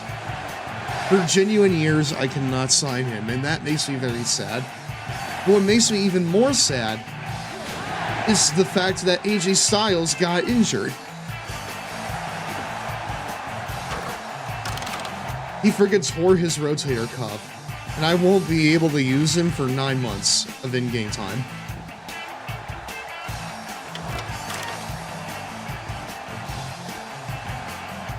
So like, not only did my fantasy booking bid go tits up, but so did my hot future prospect, you know? Things are looking bleak here in TNA. So like, I need to figure out, okay, well, if Ray's not here and AJ's injured, then who the fuck is next? You know? Then who is next in TNA? Because honestly, I couldn't tell you. What the? And look at that. We got our first TBS champion. Huh? Okay, cool. I guess we're the TBS champion now. Double belt Abadon. Cool shit, brother. Wow. You know what? Honestly, based. Abadon should have won this title back in 2023. That would have made World's End more watchable. Honestly. Congratulations to Abadon. She made history tonight on AEW Rampage, becoming the inaugural TBS champion. I see big things ahead for both Abadon and the title. What? Okay, cool. Wait, career tutorial. Welcome to Road to Elite.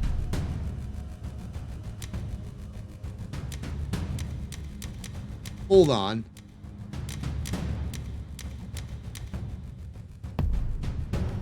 Dude, that's crazy. Wow.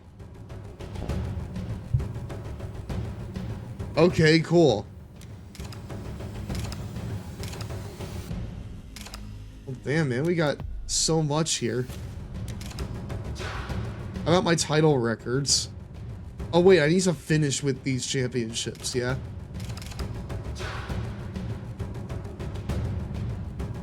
Yeah, look at that. We're double belted. We got both the TBS and the Women's Championship. That's incredible. Hello, Mario. Hello, sorry I'm late for tonight's meeting. That's alright, man. Welcome on in. Thank you for dropping on by. I appreciate it.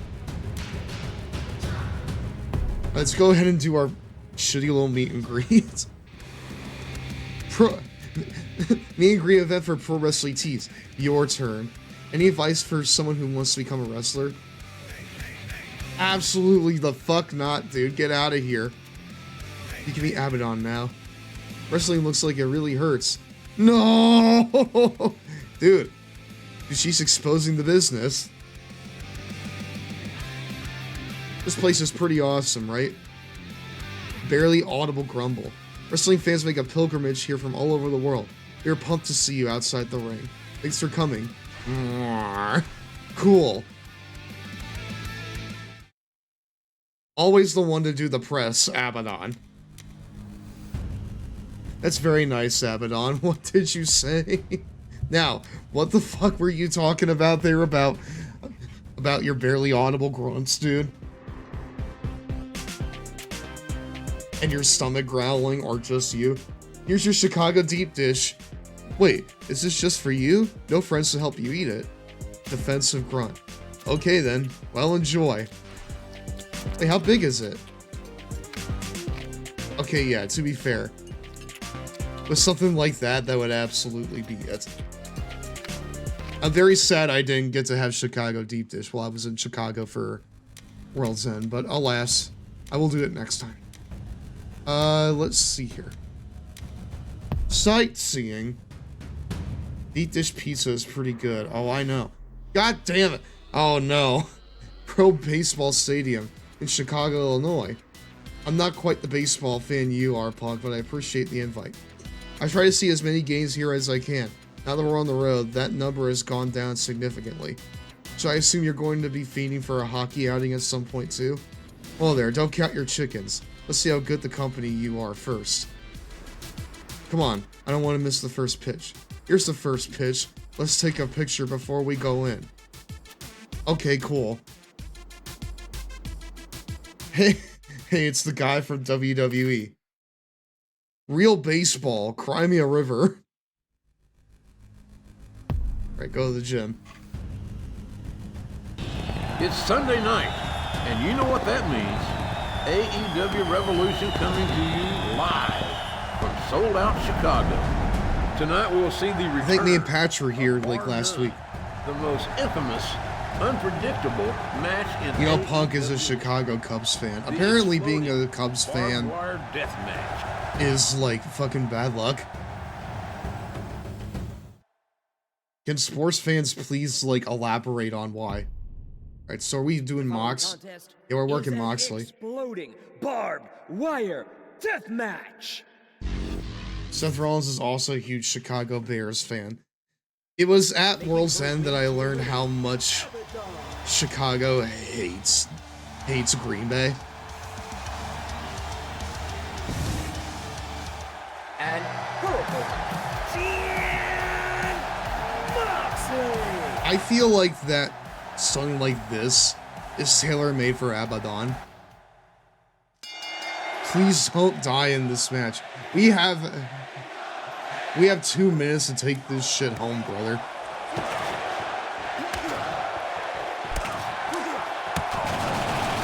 Ah, nice.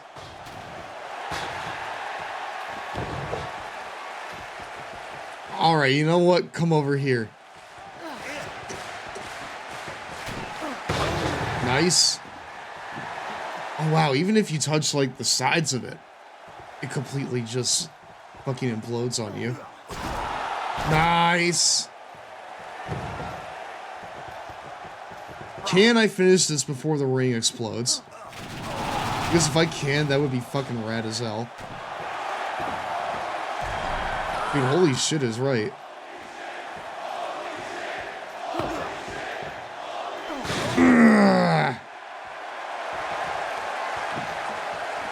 I think it would be sick as fuck if I could finish this before the actual gimmick of the match.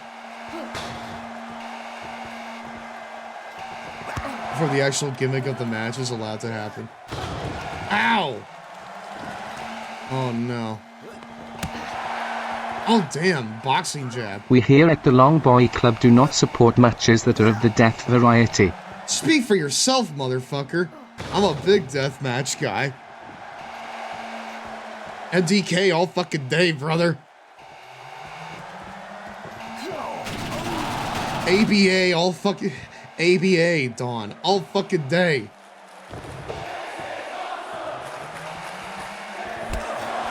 Mox, I need you to lock in, dude. Give me some color, too. Give me some goddamn color.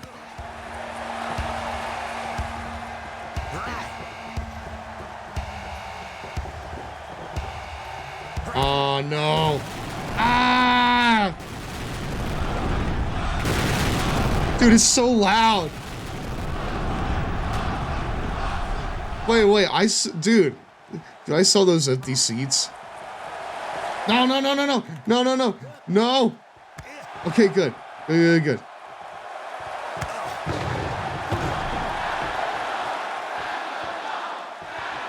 All right, John. I know the ring just exploded, but I need you to lock the fuck back in. Are the replays for the blow up barbed wire necessary? I don't know why they wouldn't be. Ow! Dude, come on, give me some color. Ow! Give me some color.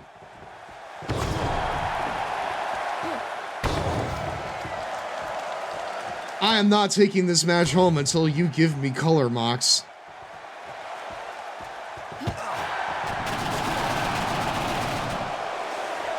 I will not take this match home until you give me some fucking color.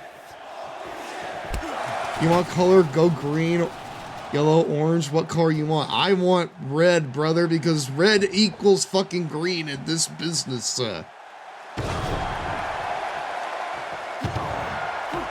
That's what TEW taught me.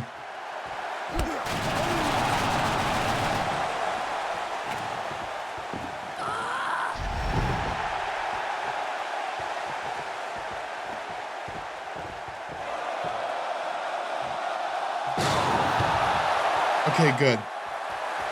Mox, get up. Send me into the barbed wire, brother. Abadon's got to get some color on her, too. Or on them, I honestly too. wanted a blood and guts mode in this game so bad. If they do a second game, a blood and guts match needs to be in it. Huge agree. I feel like there's a lot of matches that need to be in... or that need to be in a sequel.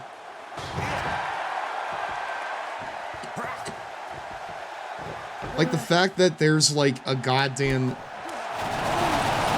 Jesus Christ.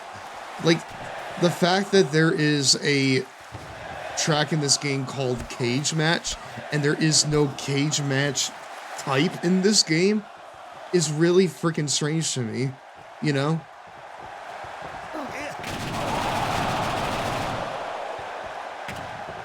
This game has a lot of stuff in it that's just kind of missing, but I enjoy it a lot.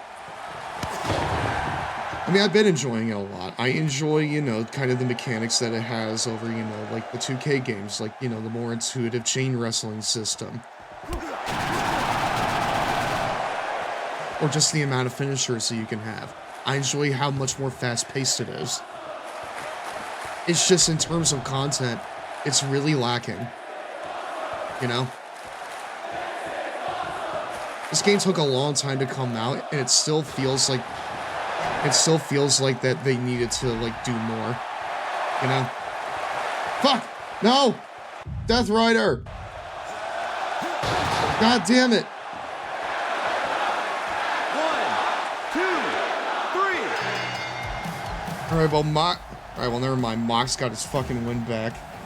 I didn't even get to get color, dude. This is bullshit. Like any human being, each referee is different. Use this to your advantage. You know what? At the very least, I was able to go out. My Abadon has gone up in a blaze of glory. Mox wins a brutal, exploding barbed wire deathmatch. Alright, well, at least you got your freaking win back, you bitch.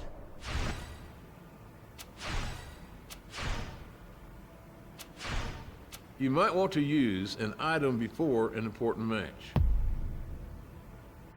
Coward referee. You should have used the twisty rockets, Abadon. You probably would have won the match if you actually used the twisty rockets. We see that Texas Deathmatch mode needs to be added as well as Blood and Guts. Why not? You know? I mean, Texas Death, when you really think about it, is really just kind of a hardcore match. You know? But I feel like Blood and Guts absolutely needs to be added. Keep the exploding barbed wire deathmatch. Tornado tags need to be added in, as well as trios. Yeah, mixed with a little last man standing. Yeah, exactly. People. The last speaker said nobody else was coming, so we cleared out all the spectators. Inquisitive sound. It was some big guy. The fans didn't seem to care for him. Scheming crackles. What? Huh? Dude, what? Dude, what was that? What are you talking about? I have no clue what the heck that was even about. Okay. Sure, fine. Whatever, I guess. You know what? After a loss like that, you need to do some sightseeing, I feel like. Statue of Liberty, Manhattan, New York. Give me you're tired, Mario. you're poor, your huddled mass is yearning to breathe free. Hi, Zach.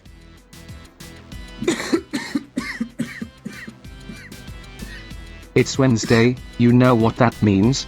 'Cause I don't. That was me doing improv. That was me doing improv. For goddamn Abadon right there. My cold. Dude, my sudden onset cold came in clutch right there. That right there was some fucking interpretive dance type shit. Inspirationally coughing. You doing alright? Yeah, I'm fine. I'm okay. Just not feeling the greatest. Is he dying? I'm okay. I'm fine. I kind of want to check out Dark here. I want to see if we get any, like, unique opponents. This bout is set for one fall. Damn Scorpio Sky, dude. I don't want him. Making her way to the ring, Abadon. Why can't we check AEW lights? And her opponent. No, that was called a Dark Elevation, brother. That shit there is called AEW Dark Elevation.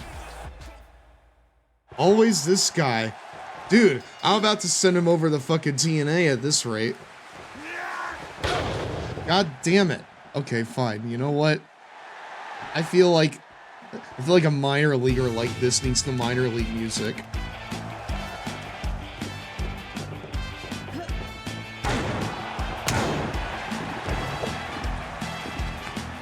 I feel like a ham and egger like this. He deserves no more than the minor leagues music.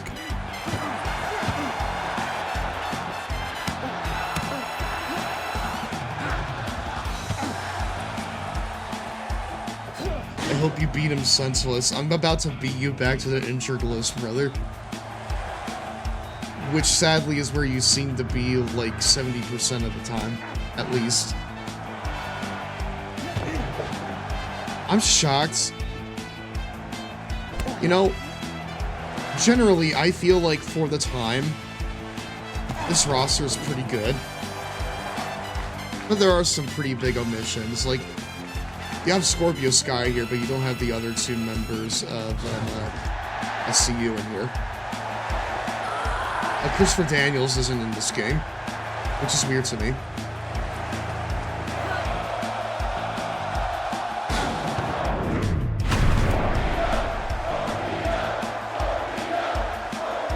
You also don't have Okada in here, although I realize by that point it's probably too late.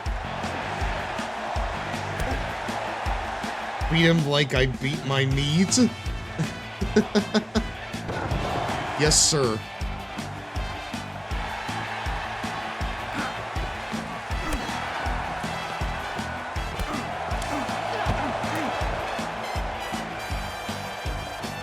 Nice. Oh, nice.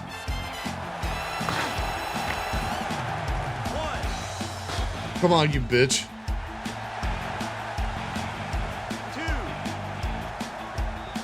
No, I'm not really gone outside the ring yet.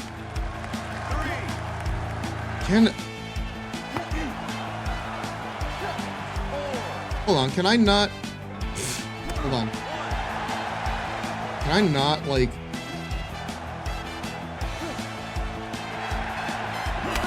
Ow! Can I, like, not... jump on him from the friggin' apron? Come on, Scorpio. Wait, hold on. I just want to see if I could do this. No way.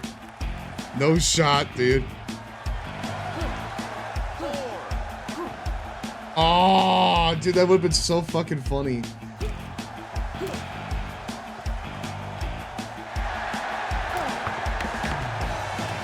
That would have been so funny if I could just, like, friggin', like... If I could just, like, rage bait him into, like, a count-out win. Hey, you!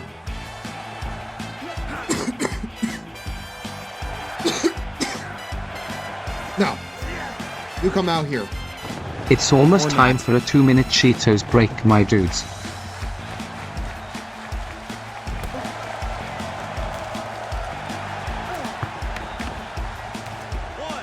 Mods, can we snooze that?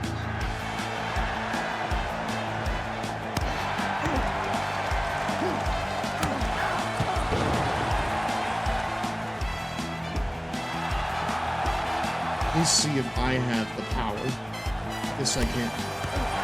Oh, Alright, well, I'm getting my shit rocked here by Scorpio Sky.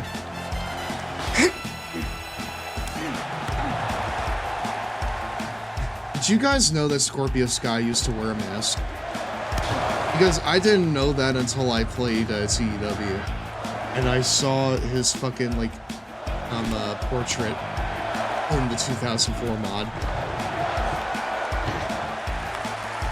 No, I'm not gonna let Scorpio get his fucking win back.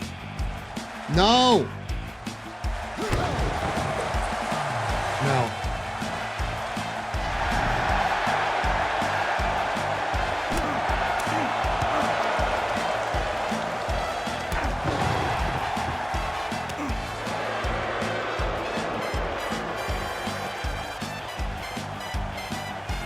Alright, good. Good.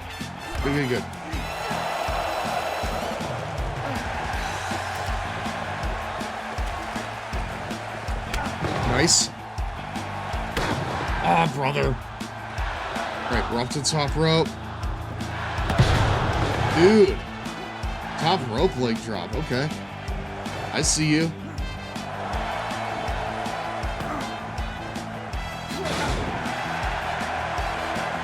It's CTE, idiot.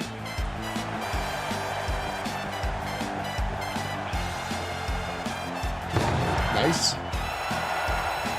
Alright, is that enough to end it? 1, 2, 3. Nice. I'll tell you what, I almost let Scorpio get one on me there.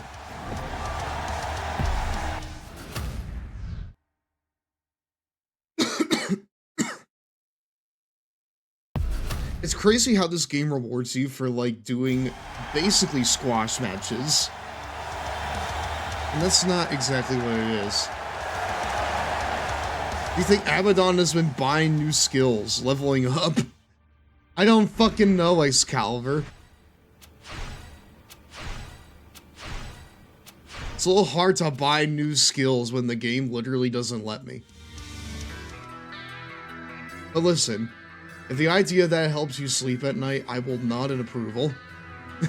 I will nod and it's say break yes. time. Where the heck's the Cheetos, my dudes? Raw rolls on after this. Excuse me.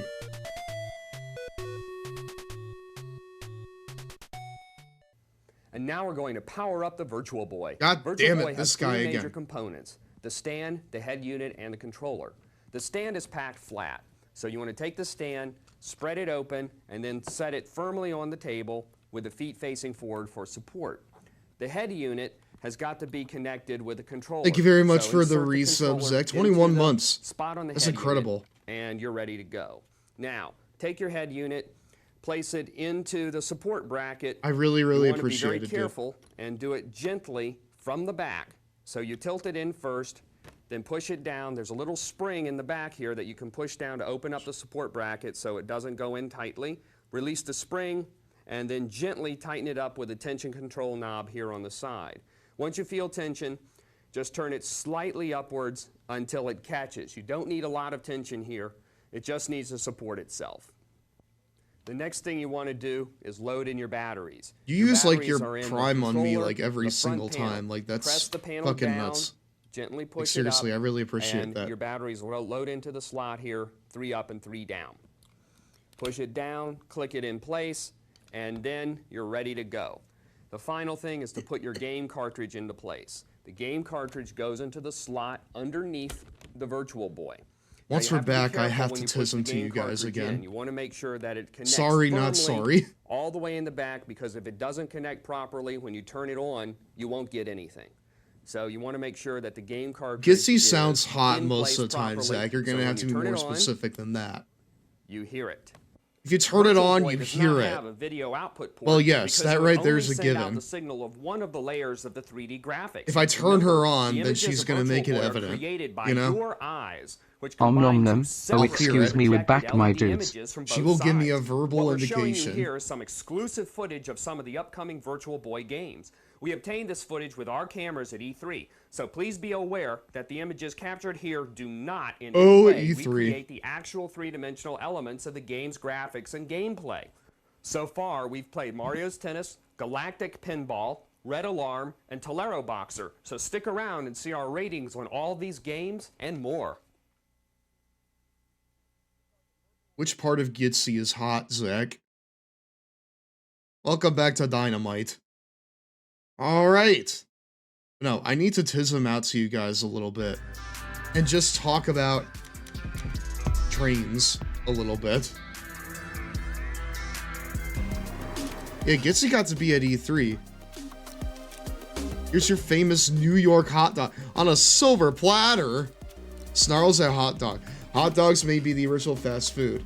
New York is their birthplace. As time went on, we were at the forefront of better ingredients and new techniques. Okay, Jenna.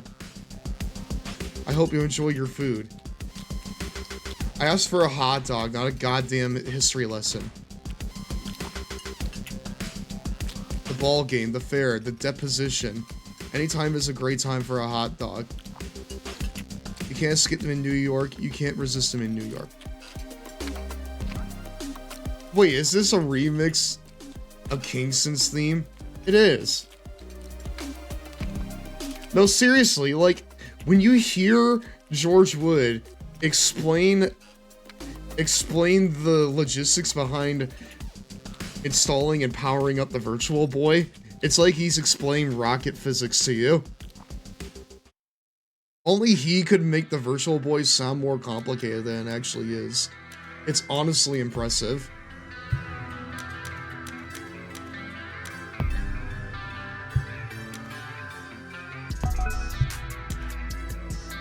I'm gonna be honest, chat. You know what? No. I want to see the minigame. Where's Nelson when you need him? Listen, man. I'm at a time in my life where unless it's got chili on it, I don't want that hot dog yet. So Abadon, you here to game with us BTE style? We're going to play Box Breaker. You'll break boxes with punches and kicks to try and score the most points. Whoever smash! I'm expecting this to be a good match. I'm pretty sure this is a minigame in Crash Bash, chat.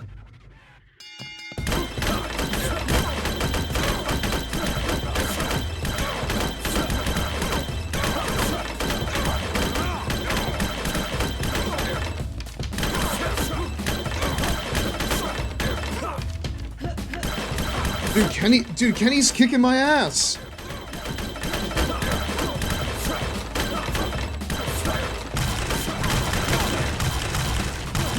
No.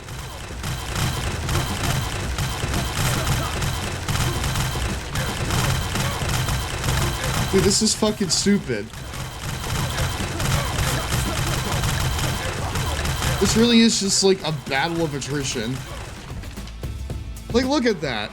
There is absolutely no way for me to get that shit. Okay, cool.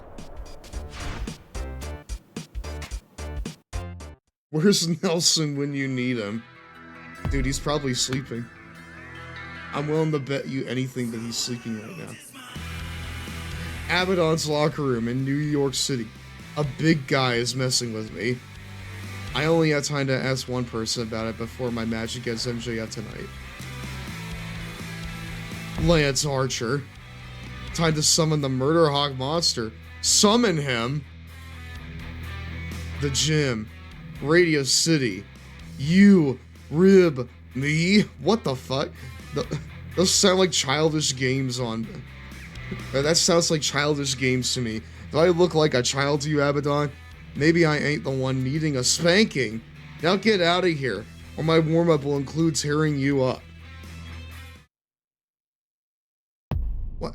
Okay. This bout is set for With one Lance fall. Archer. Making her way to the ring.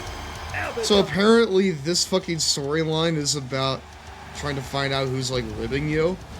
I don't really know what the rib was. You know? Jacob Friedman and JF. The moment where I need Abadon to not be in gimmicks so I fucking understand the story is...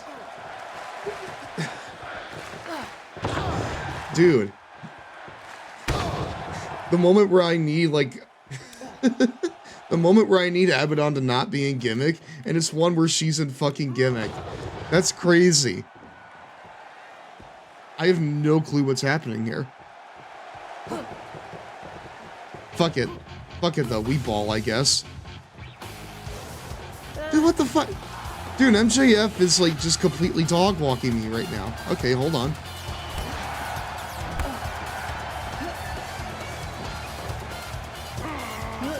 Nah. Nice.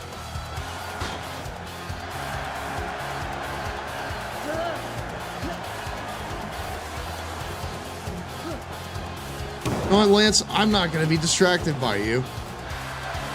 You can stand up there if you want a good look at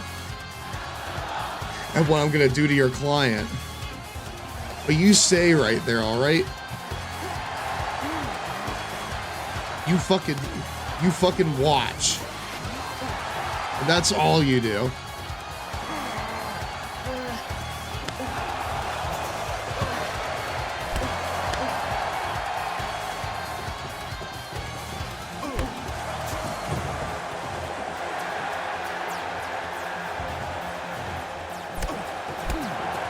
Nice. Okay. But no, I wanted to listen to you guys a little bit. That's right. Trains. Trains are fucking cool. It's been a thing, like, a long time. Where it's like, man, autistic people like trains, you know? Now, I've always been kind of a proponent of, you know, trains are neat, but, like, when I look at one, I'm not, like, amped to, like, start talking about them, you know? They're not my flavor of autism. But after taking the Amtrak to Chicago, I realize, you know what? Maybe I need to fucking get a clue like Scooby-Doo. And just admit to it. Yeah, trains are fucking awesome. Specifically, public transportation. Rather specifically in the context of public transportation.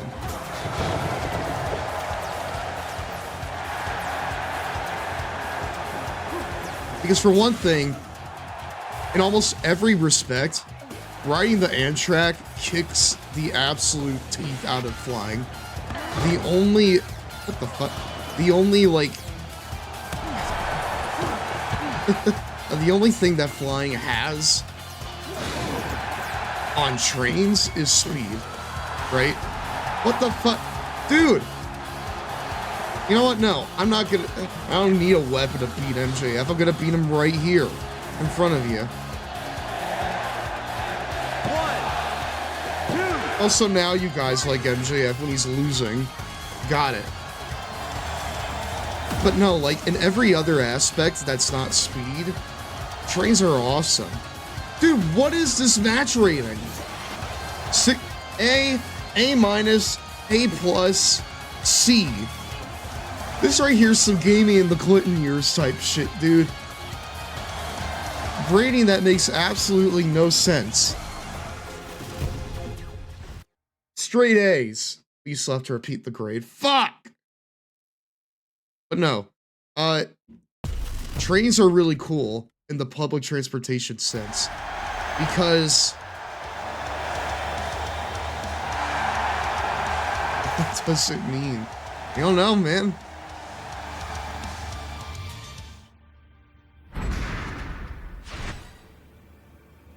Because trains, for one thing, they're way more spacious. They don't pose as much of a safety risk. They're more cost effective. And plus, people are less grumpy on them too. Because you can actually move around on them a little bit more. And there's also a designated cafe car, which is nice.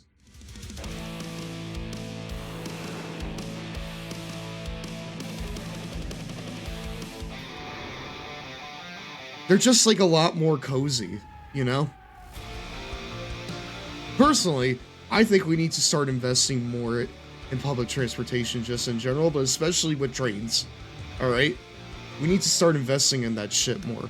Because that shit is base as hell. Abadon, why are you here? I'm supposed to be a guest today. Sorry I'm late. You guys never sent a car to pick me up. It's because your manager said you were canceling. We have to scramble for a replacement. I don't have a manager. You need someone from AEW. All I know is someone with a thick accent said they were your manager, and you couldn't make it. Oh great. I'm guessing craft service is out too. Want some fun-sized candy. Listen man, those fun-sized Twixes. That shit slaps. So wait, can I not do the goddamn, can I not do, more, like, press stuff? Is that part of the game done? This bout is set. Ah, Peak just arrived, chat. Peak has just arrived. Wow. Making her way to the ring. What a match.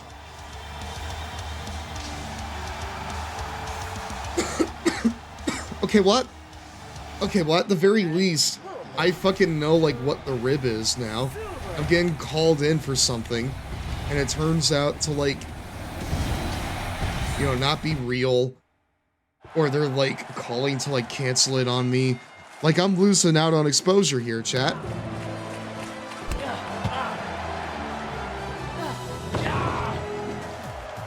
I'm losing out on that exposure. I get paid in that, you know?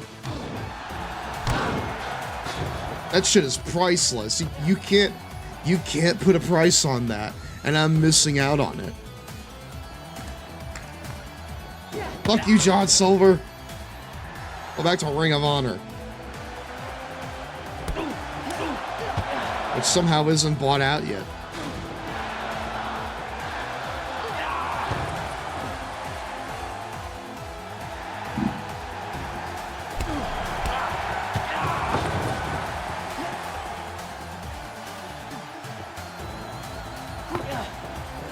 You know, with opponents like this, I'm starting to think that maybe we're above AEW Dark, chat. I know that we as the women's champion like to make sure that there's a reason to watch the YouTube show. But there comes a point, you know? There comes a point where you just need to realize where your stock is. And know that, hey, I'm the women's and the TBS champion. I haven't defended these belts in like 3 years, but that shouldn't stop me from, you know, trying to do something here with my career, you know?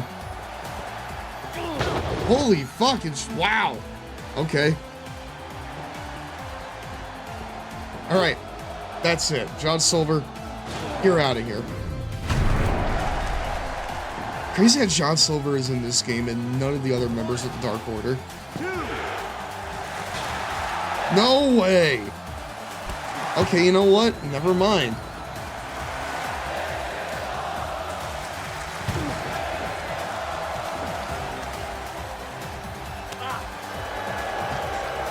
But no, like, traveling on the fucking Amtrak, it made me want to travel more. Honestly. Like, trains are fun. Like, the queue line for them isn't as long. The environment on them isn't as, like, stuffy. It doesn't feel like people actively hate being there, you know? And most importantly, leg room. And also, at least for now, less people ride them. Trains in Japan are great. Also, the subway system. We need more cheap public transportation just in general. Because it makes me feel closer to the community, for one thing.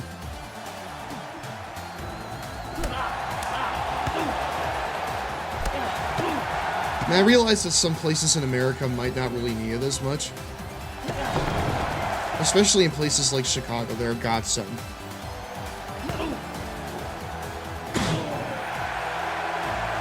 That's it, brother. No way. You're Defiant John Silver. Dude, that's crazy.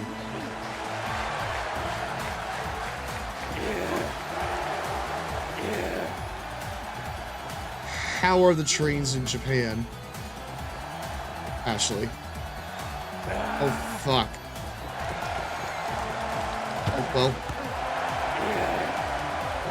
The subway is so clean, perfectly on time.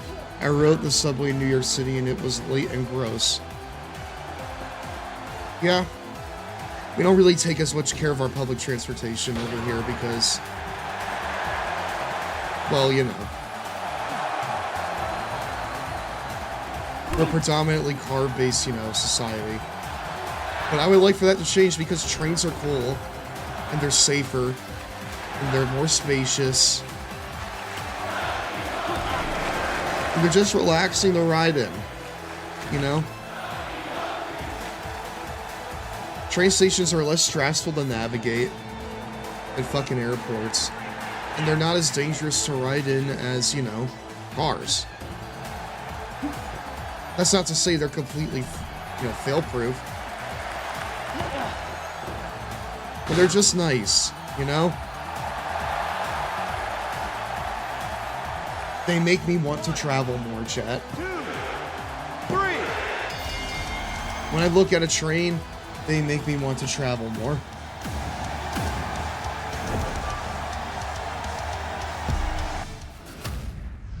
The Mironochi line is the most advanced RTOS in public transit, like just the world over. After the bad luck Abadon has had, I'm surprised they showed up on Dark. We're glad they did, of course. Listen, man, we're here to put in that work, alright?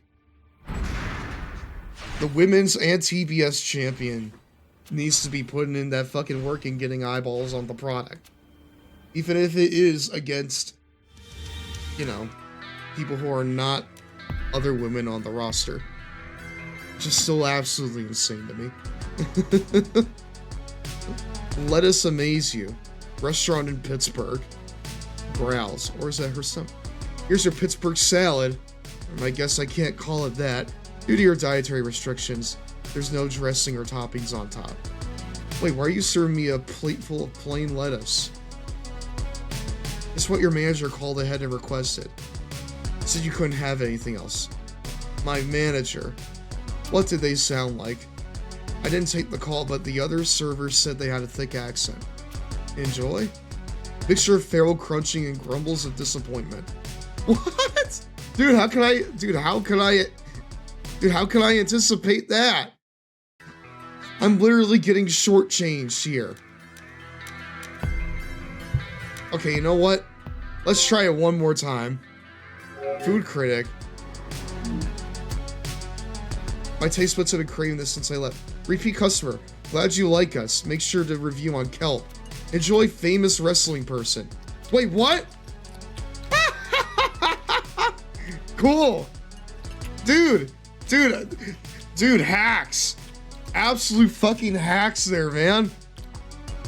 Pittsburgh looked at Canada and its pouty and said, what if that, but on a salad? And defying all logic, it works. Warm salad FTW. God damn, dude.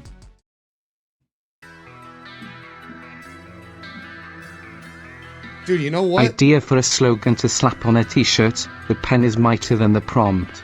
Say no to generative AI. I'm pretty sure I saw that before.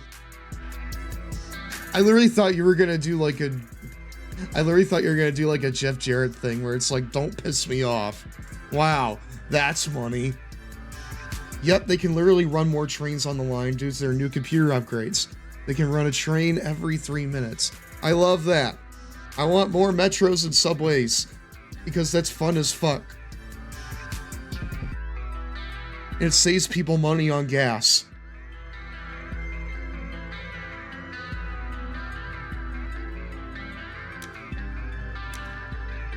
It saves more people money on gas, which they can then use on, you know, businesses and shit like that. Yeah, I'm pretty sure. Spooky Tour. What do you think of the tour, Eddie? Finding it scary? I'm still hearing there's nobody KO'd at my feet, so my fight or flight hasn't kicked in yet. Where I come from, though, it ain't ghosts that people are afraid of. This here is kids' games. Not that there's anything wrong with games, though, right? Hey, my mouth has gotten me in a lot of trouble over the years, Abadon. This ain't gonna be one of those times. Fair enough. Let's change the subject and take a picture. Cool. We're over here in, like, the fucking spooky, scary skeletons avenue. We're just sitting here in a goddamn, like, alleyway, and we're taking a photo. Great.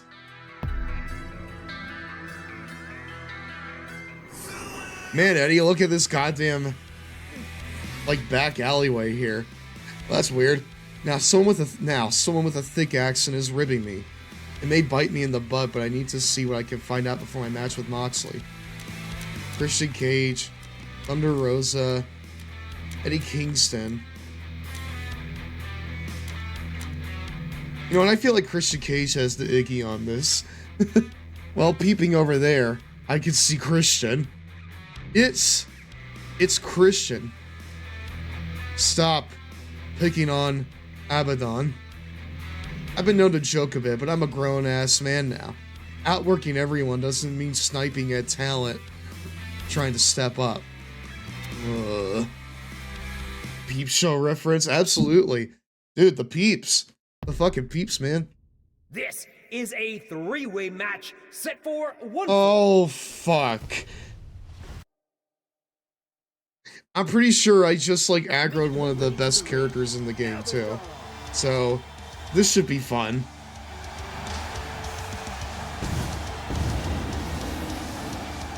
And her opponent. Dude, what happens if I... This giraffe is gonna wreck everyone and leave. He's on Godel mode.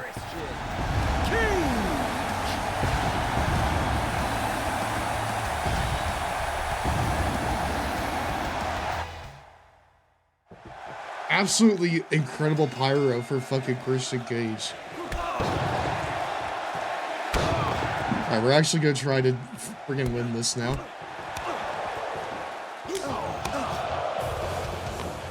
I will say that this storyline is pretty video gamey.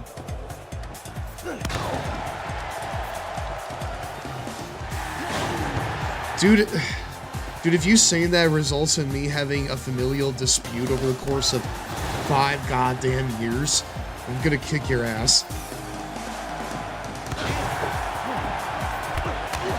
You know what? I miss Christian Cage. I know that he's like old Cage now, but I miss him. I see CM Punk and Chris Jericho go at it while they were still in AEW. Punk versus Painmaker would have sold hard.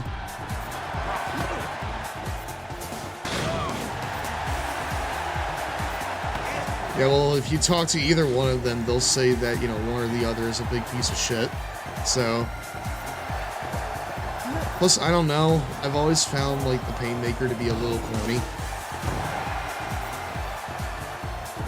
They kind of, like, showed it, or, like, they kind of, portrayed it as, like, well, Jericho's more, like, dangerous and, like, edgy side. But I don't know. When I look at 50-something-year-old Jericho, I just don't see it, you know? It just never clicked for me in the way that they probably wanted it to. Ow! You know what, very nice of Christian to work the young guys. That being said, I do think that, you know, Punk and Jericho in 2022 probably would have been good. Because people forget this, but I remember back, you know, in Jericho's first, like, Ring of Honor title reign, he was having, like, the match of the week every single time.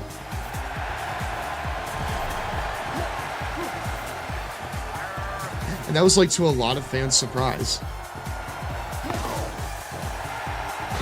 It's not like I don't think that he can not do, like, you know, good work anymore. I just think that, you know, his role in AEW needs to change. Because basically ever since he came in, he's been running factions, you know? Oh, damn. Box. 2. Okay, good. Nice. Hey, no. That is my... That's my meat. Play Marvel Rivals if they add Giraffe Man from the Ant-Man. Not on stream. If that's what you're asking, not on stream. I play Marvel Rivals for like a month. And then I just kind of stopped playing it. Oh, damn. Christian, please.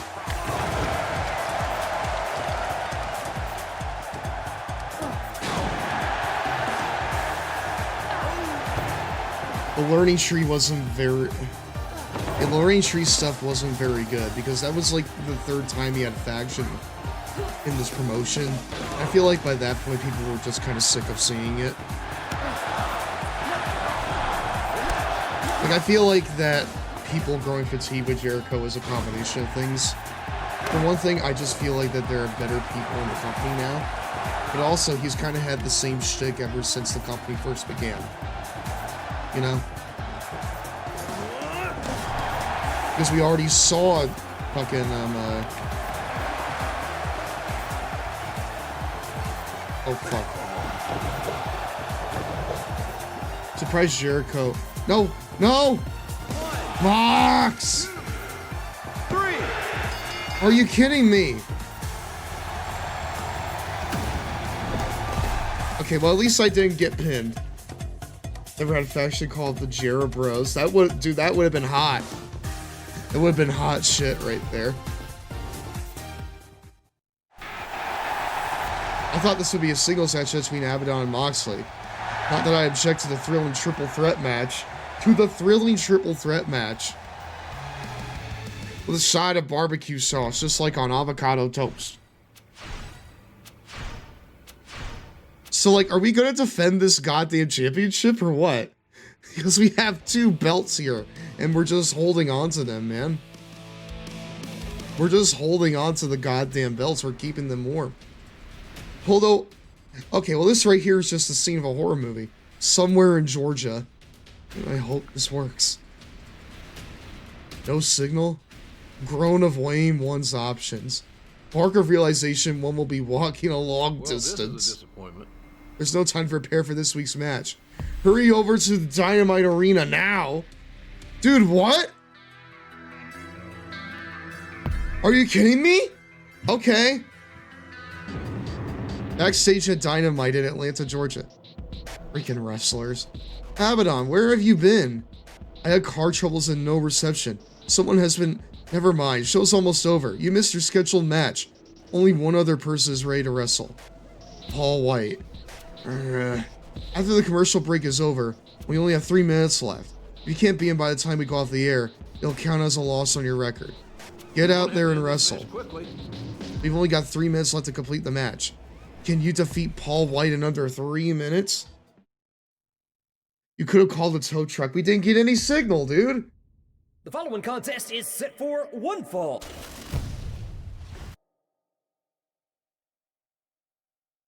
Making her way to the ring, Abadon. All right, we're gonna fucking take this shit home quick style. Her opponent, no more BS, Paul White.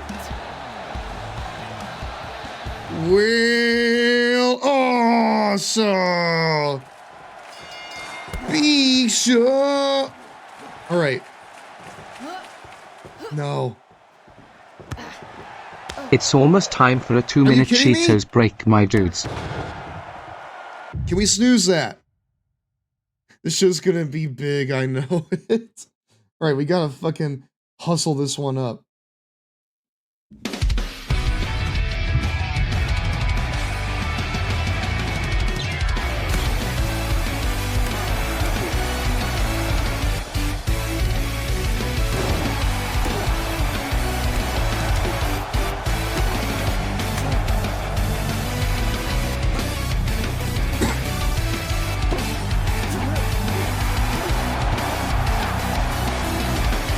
No.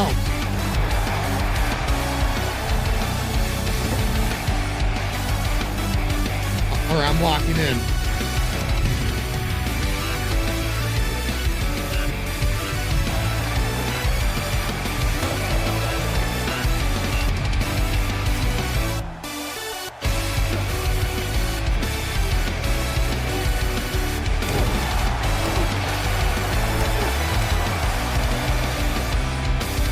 I cannot be doing that, man.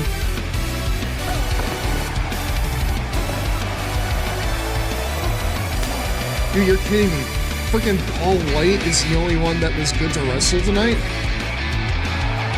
I have a hard time believing that shit.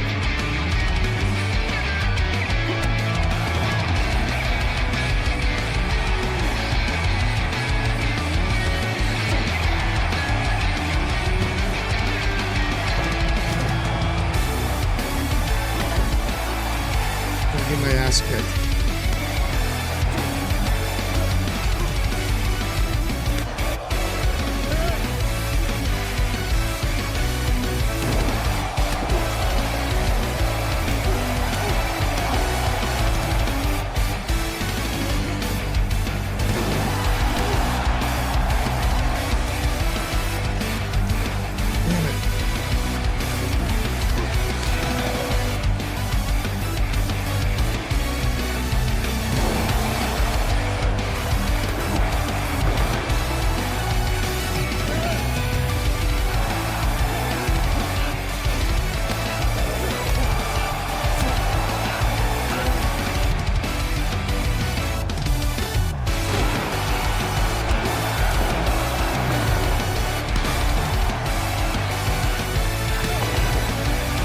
Dude!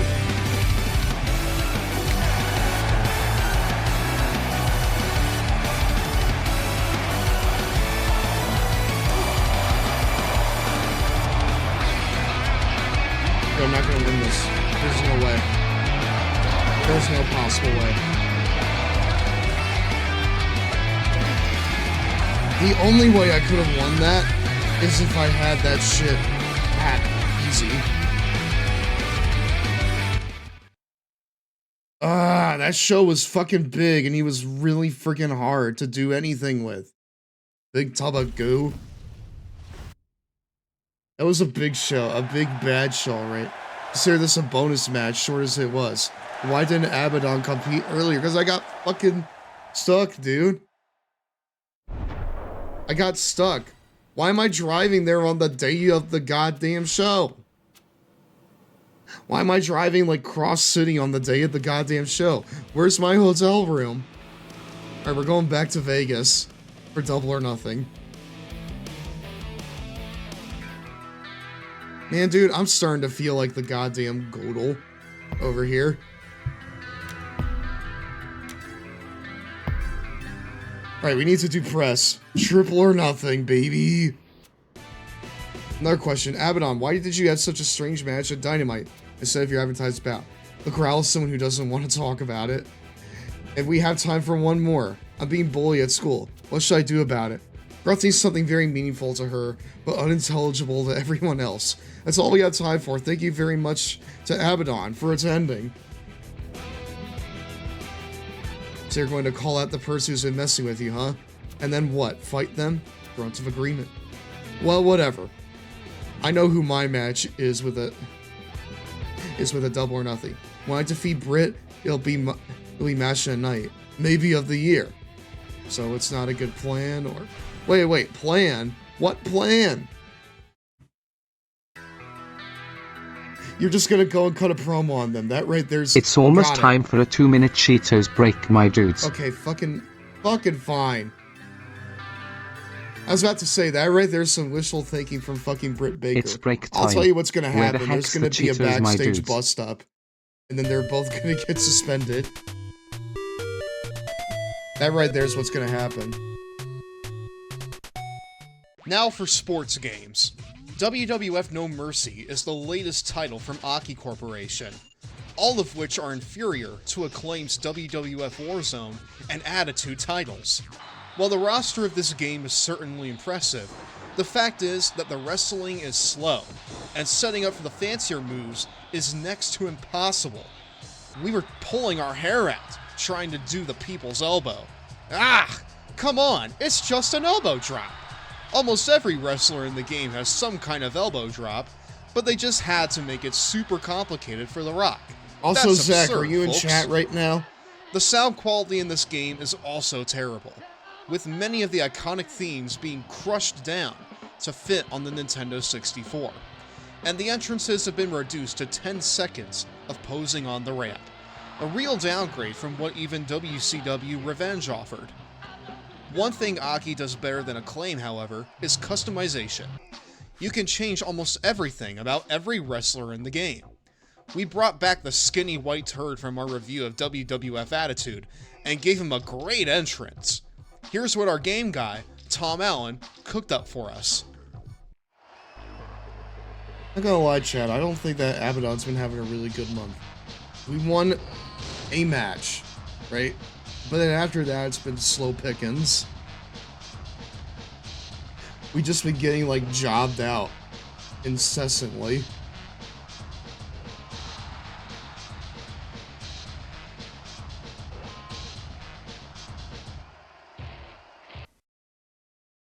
Zach, are you there? I'm gonna wait until the thing is back. Because I have something I must ask you.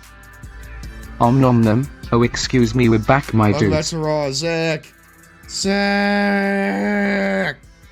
Zach, Zach, Zach, Zach, Zach, Zach, Zach, Zach, Zach, Zach, Zach, Zach, Zach, Zach, Zach.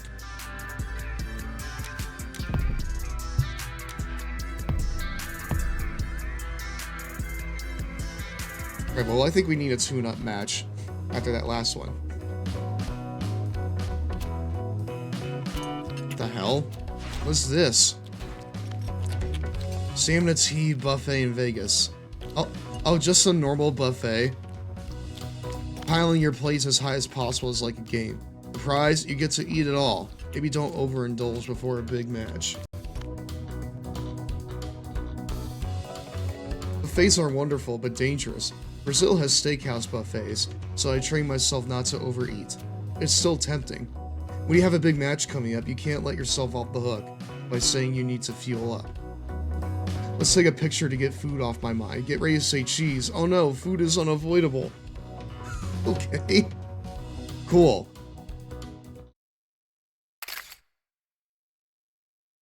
What the f- We got a photo bomb right there in the background. That's cool.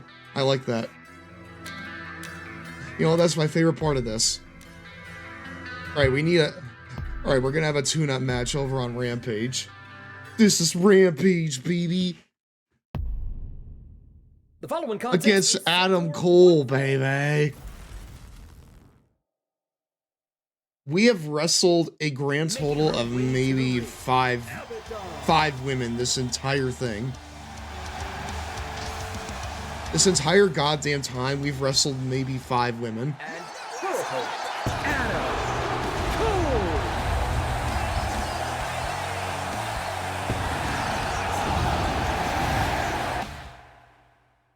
It's honestly really just strange to me, because I feel like we should be wrestling more women in this playthrough.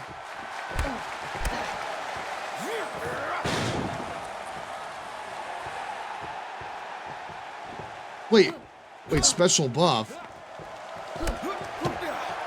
Oh, I miss you, Adam Cole.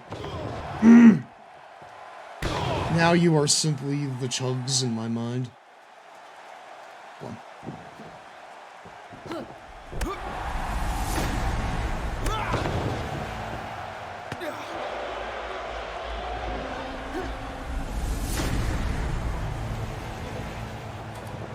Maybe if I play Zach's favorite music, he will come back. Okay, this right here is not what I was expecting from this music when I picked it.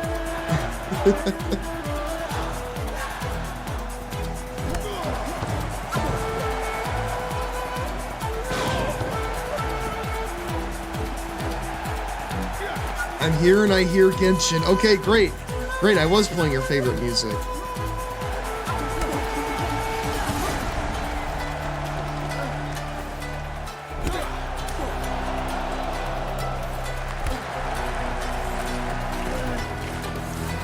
I have a question to ask you, brother. I had to leave for like 4 minutes. I was over here shouting your fucking name, dude. That's crazy.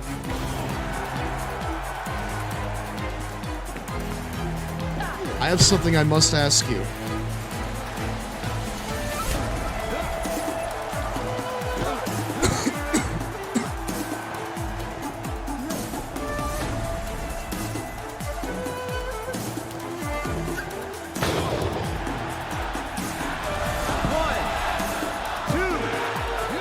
When are the Wrestling Observer newsletter, you know, like, awards coming out? Because it's coming up on that time of the year again, where I drive around the state of Wyoming, and we give our thoughts and reactions to all of the blanks of the year from the Wrestling Observer newsletter. It's time, brother. In February. Okay. Okay, got it. So then we got some time then, is what you're saying. We got the time.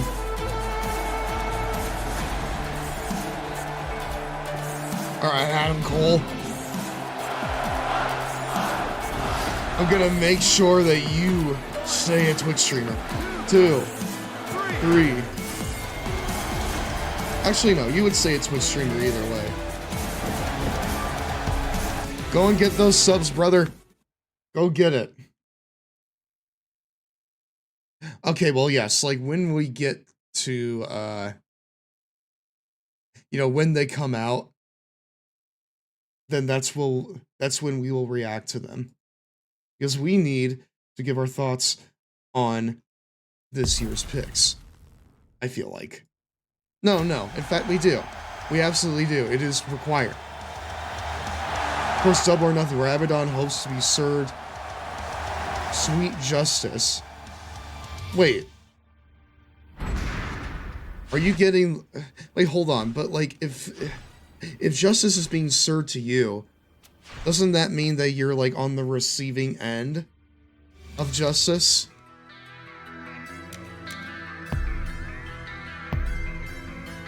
In terms of, like, someone is, like, enacting justice upon you. Poolside, perfect weather, crystal clear water, and lots of good-looking people and not a lot of clothes. This is great. And I forgot to pack a swimsuit. Dude, you're always in your gear. You can do it. Sweet. I guess I'll go back to my room and take a cold shower. Alright, well, hey, cool. At the very least, we didn't, like, lose mental points from that. It's Sunday night. That would have really stunk. Double or Nothing, coming from scorching hot Las Vegas. One of AEW's most talents. A victim of some malicious so-called pranking is ready to call out the accuser. But will this be a case of be careful what you wish for? It is a yearly tradition at this point. Someone's been having a lot of fun at my expense lately.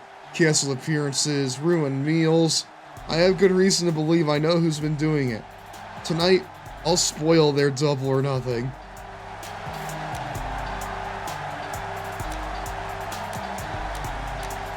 I feel like it's Andrade.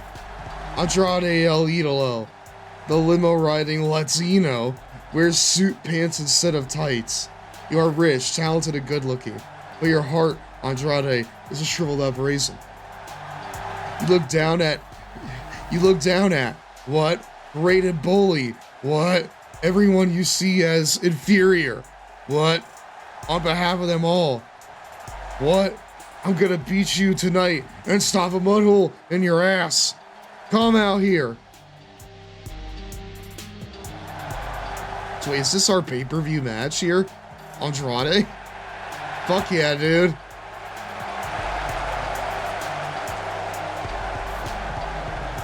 Wait, no! It was a setup! Ah! Wait, hold on. No way, was it fucking Miro? No. Don't tell me it's a goddamn handicap match. No, it is. It's a freaking handicap match. Ow. No. Okay, well, you know what? At the very least, I'm as strong as Miro.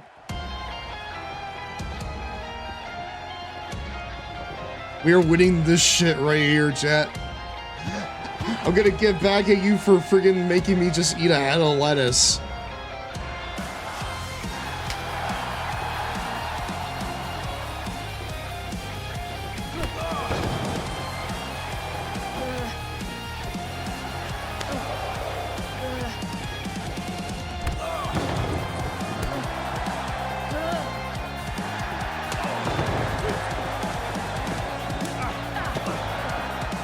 Okay, so you can actually like change your target as you're on the mat. Got it.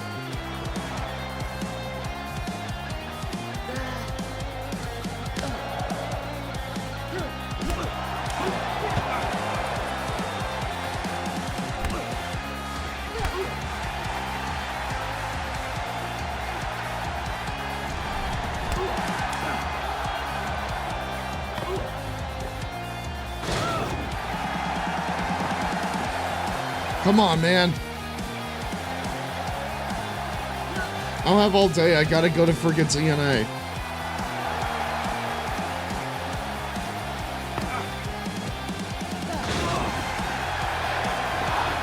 No! Ah! 1, 2. Okay, I was about to say, if I fucking lost after barely taking any damage, I would have been so upset.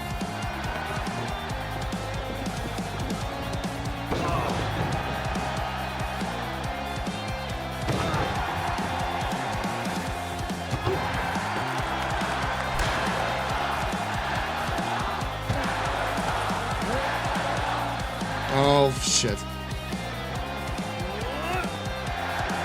Oh, no. Bounce off the rope into the power bomb.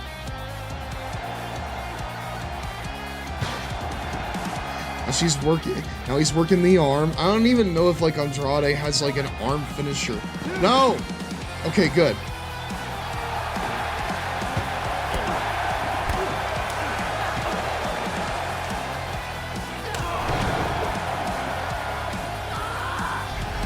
I'm glad you got your contract stuff sorted out, Andrade, but I'm gonna fucking send you back to the Fed.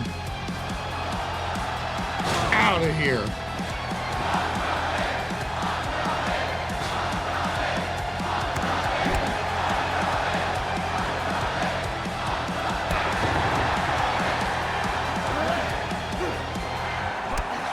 Dude, are you kidding me? Again, into the power bomb.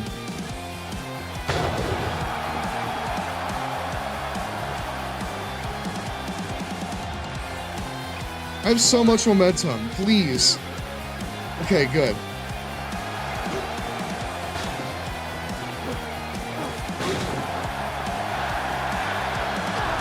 Miro, you right there could just sit. You could sit and grind your shit all you want, dude. Alright, they were in the last 2 weeks of February. Got it.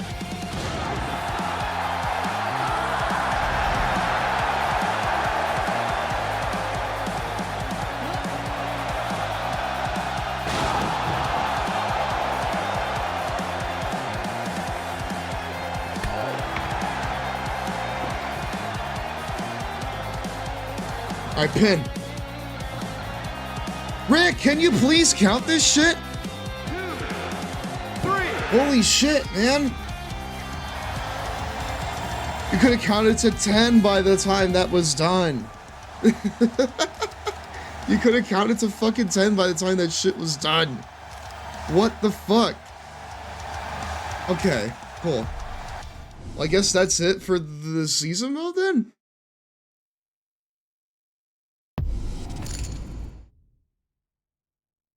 I guess that's it for season 1. Yes, Abadon, it is I who set those trials before you. By being tested, we may be strengthened. And look, through my trials, you became strong enough to emerge victorious against the Redeemer. You were barely in this match. Truly a feat worthy of celebration. I grant you time to do so. Enjoy. A victory and an apology. Quite the triumphant day for Abadon at Double or Nothing. Brother, that wasn't an apology, that was him fucking gloating. JR, you need to go back to sleep, okay? Hey, cool. Say a tiger doesn't change his stripes. At least that big bully Miro ended up dumped to the outside. Alright, cool.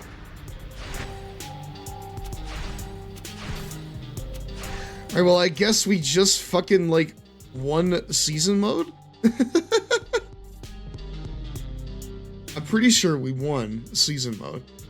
Yeah, he fucking gaslit. No, he didn't freaking gaslight me. He's just like trying to like put fucking ideas in my head that aren't true. Bullies have no place in the schoolyard. You complete all scenarios. Didn't get injured a single time. Went sightseeing 10 times or more. Did 10 or more career snapshots. Did promotion, a bunch of stuff. Earned the TBS championship. I also earned the women's championship. Like, that right there is incredibly important. Let's not dismiss that. Please do not leave out of the newspapers that I won the women's championship. Your skill points and career money have been converted into AEW cash. I got a C grade. Is that it? Well, okay, cool. I mean, I suppose you're supposed to do it like multiple times, but in terms of like a women's like playthrough of it, that was very, very anemic. I kind of expected, you know, storylines that were about the women. I mean, I realized that we don't really have too many in the game off the bat, but still, they could have like tried to do something, you know?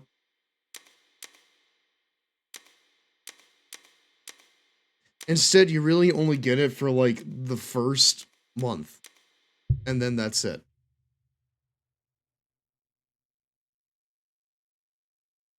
Just seems like they could have done more. I will say I still don't like how you get a random story with no control of with no control over it, so you can keep getting the same story. I know! Like Paul White there? I don't know when I'm gonna get another shot at that. I don't know when I'm gonna get another shot at Paul White. Because, you know, whether or not I get him is entirely random.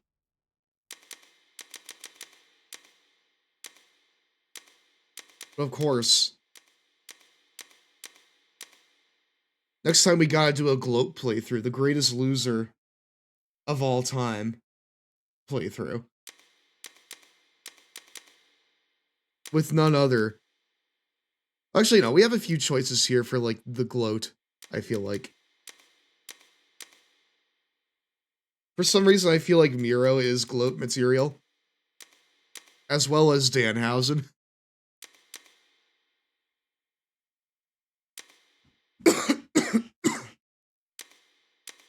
Let's see here. Andrade as well, just because of, like, his contract situation. I think would be fun in that sort of scenario. In a weird way, I feel like it would. Hold on just a second. I'm gonna refresh the thing. Forgot to type own. Copeland with his graying hair, which is absolutely insane to see. I'm not even gonna lie. Is there ratings in this game? In what sense? Because you do get, like, letter grades after each, match, if that's what you're wondering.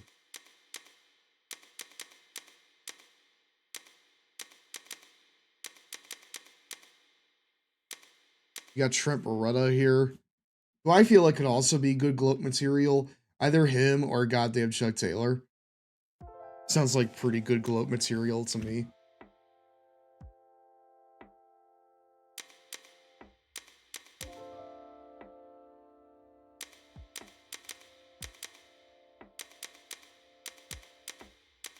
This roster is crazy when you think about it, just in terms of, like, who's here and who's not anymore. Like, fucking Malachi is insane.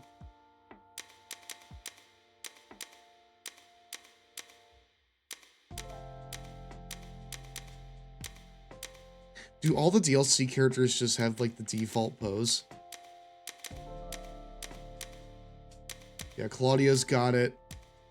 The Acclaim do. Copeland does.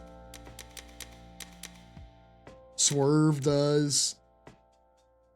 They actually got a really good Swerve model here. Joe does. This is weird, right?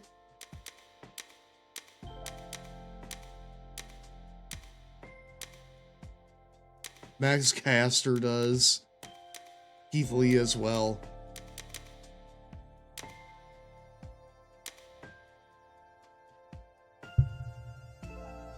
Oh, you mean like overall rankings, right? It took me a minute to like actually like figure out what you were saying. I don't think there is.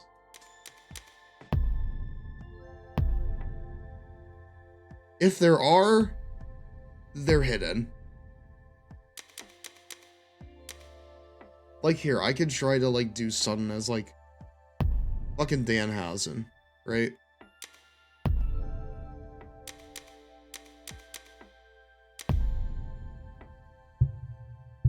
Oh my god, Abadon and Danhausen will cook. I'll try to go up against Kenny Omega, who I would have to imagine is among the best in the game.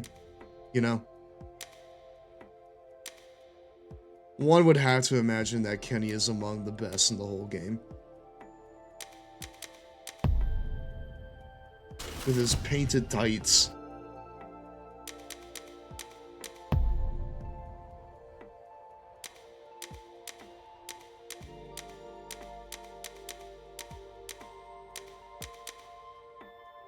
Dynamite Modern. Circa 2023. It's funny that this is like modern, but it's no longer current, you know? Like Dynamite's like branding has like changed even since this. Even since this, it's changed, which is absolutely insane to think about because goddamn time is moving too quickly. This all bout right. is set for one fall. Man, this should be one hell of a singles match. Oh my god. All right. Making his way to the ring, he is very nice, very evil, Danhausen. All right, someone at Ritsu and tell him I'm playing as his boy. Oh, unique jacket. Unique jacket. Listen to me. You're going to want to remember this. As Danhausen turns toward a nearby enemy to activate his curse taunt. The curse can only be used once per match. When successful, it can reduce the opponent's momentum meter. But beware, the curse may have no effect, or can sometimes even backfire against Danhausen.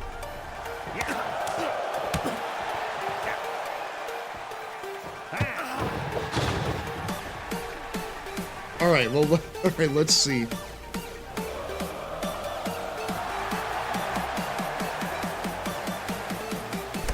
Oh, okay, well. So it's like super situational then, I see.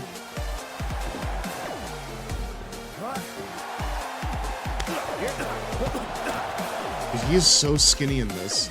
That's insane.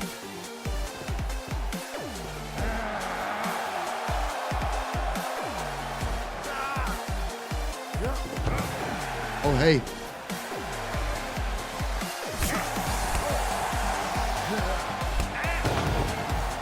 Come on, Kenny. Try and grapple me. We gotta do some fucking chain wrestling here on Dynamite.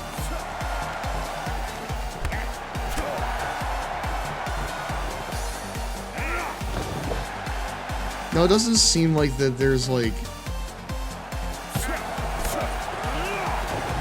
Doesn't seem like that there is like actual fucking like overalls in this game.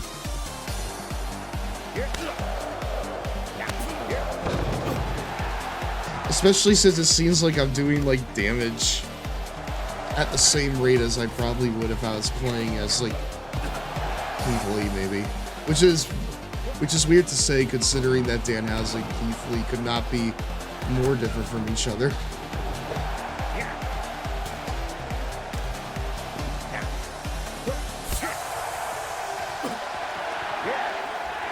Like, can I... Hold on. Does Danhausen have a goddamn,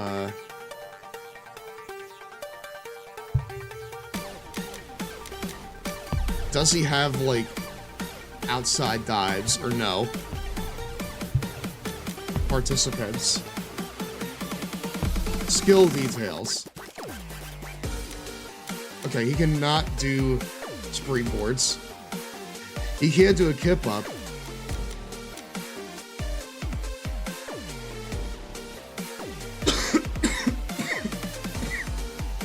Oh.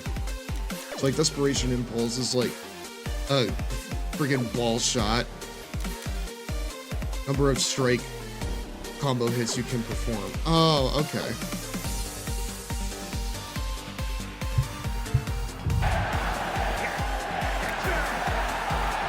About to say, let me back in the ring.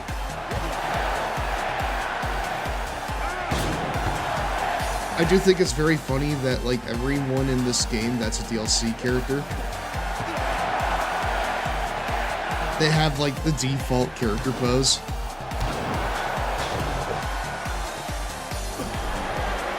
Oh, wait, biting the foot? Oh, wow. Cradle? Nice. What? Hey! Oh my god, it even has like a ding sound like in the N64 games. That's fun. I don't know. Like, gameplay-wise, this fucking game is a bit of comfort, you know? There's a lot that you can pick apart with it. Dude, that's big heel shit from friggin' Danhausen. What? We're here just biting toes. You know? To be fair, that's pretty deserved. Especially if you're gonna bite the feet.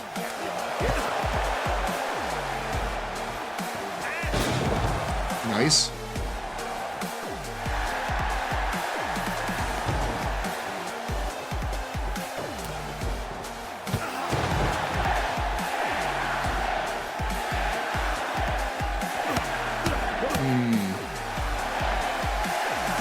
Chat, should I put the goddamn title on Danhausen?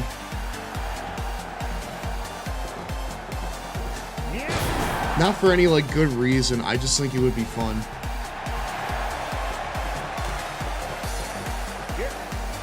Oh, nice. Ah!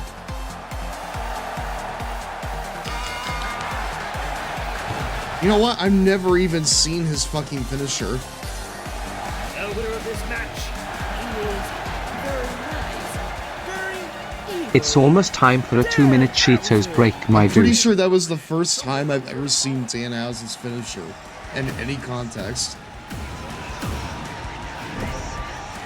I didn't realize it was like a fucking like octopus stretch. That's crazy. Honestly, I like that. It is perfectly weird for someone like him. It's break time. Where the heck's the Cheetos, We're my almost dudes? on after this, and then we'll probably finish up. See if anyone is... Or we could just keep hanging out, And chat. now we're going to power up the Virtual Boy. What the fuck? Virtual Dude! Boy has 3 major components: the stand, the head unit, and the Alright, controller. chat, I'm about to The stand veto is this packed shit. I'm not flat. even gonna lie So you to want you. to take the stand, spread it open, and then set it firmly on the table with the feet facing forward for support. The head unit has got to be connected with a controller. So insert the controller into the spot on the head unit, and you're ready to go. Now, take your head unit, place it into the support bracket. You want to be very careful and do it gently from the back. So you tilt it in first, then push it down. There's a little spring in the back here that you can push down to open up the support bracket so it doesn't go in tightly. Release the spring, and then gently tighten it up with a tension control. It's the last knob stream here of the on year, side. chat. Once you feel tension, just Are we turn down it to go for slightly like upwards however long I until want? it catches. You don't need a lot of tension here. It just needs to support itself. The next thing you want to do is load in your batteries. Your batteries are in the controller. Because honestly, I could panel. keep going Press if the I'm being panel perfectly down, honest with you. Gently push it up, and your batteries will load into the slot here, 3 up and 3 down.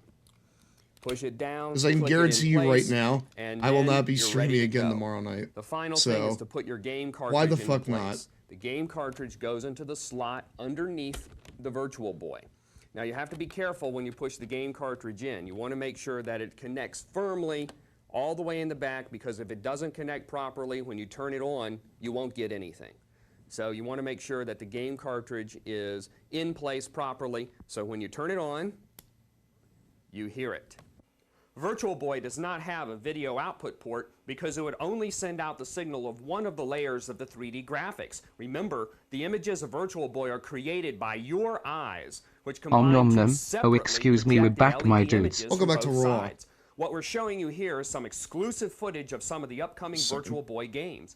We obtained this footage with our cameras at E3, so please be aware that the images captured here do not in any way recreate the actual three-dimensional elements of the game's graphics and gameplay.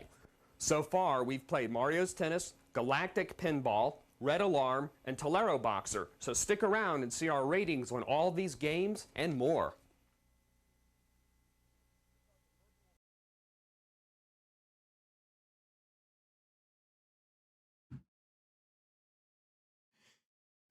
Oh, I came back to Virtual Boy again. Well, you came back to goddamn Danhausen winning against Kenny Omega. I'm pretty sure that there's no overalls in this game.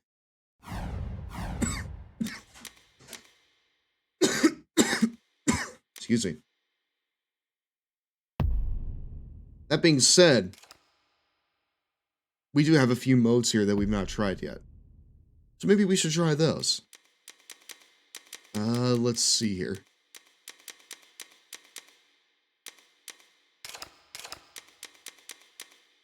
I don't want to do it as Abadon because I feel like with how limited she is, we're not gonna be able to, like, do anything, like, worthwhile with her, or at least we won't be able to go the distance. So I think that's the best thing we can do is probably get someone with some more versatility, someone that we know we can go the distance with. And I think it's gotta be goddamn Samoa Joe. It's gotta be Senor Joe, chat. The numbers don't lie, and they spell disaster. For, what a, dude, legendary first opponent. Wow. This bout is set for one fall. Darby Allin in the first match. Making his way to the ring. That's... Samoa Joe!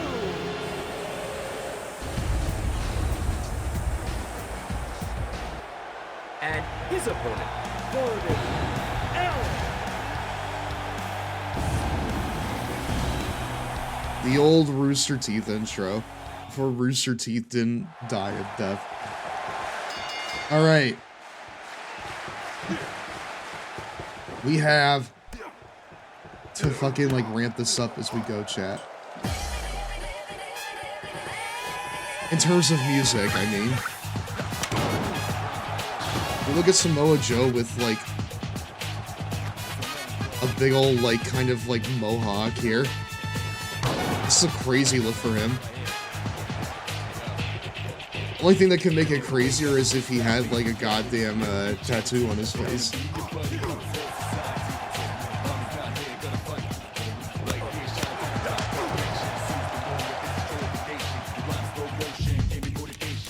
Let me see, like, what Joe can do in terms of, like, skills.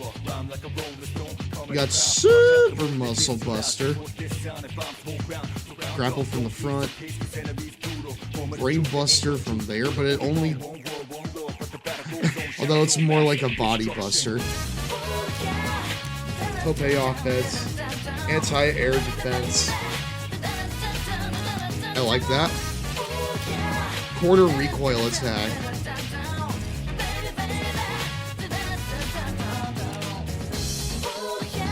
What's so super about it? I don't know. We gotta find out. Grapple guards result in provoking the opponent instead of engaging in a lockup. So wait, are we like playing as heel Joe right now? I think we're playing as heel Joe right now.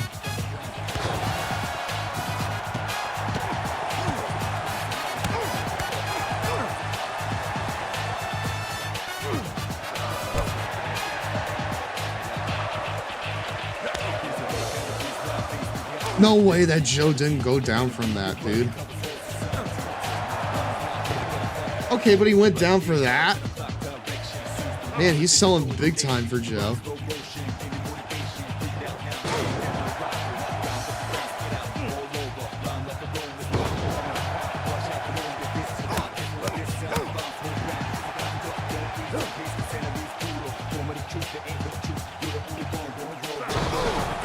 Jeez. Destruction.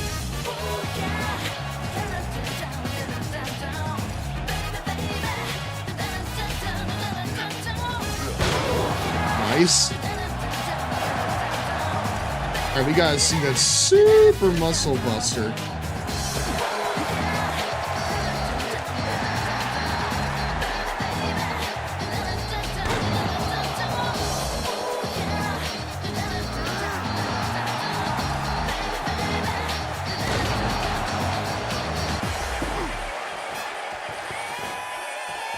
Okay, whatever. Well, we'll figure it out here later on. Damn it, dude.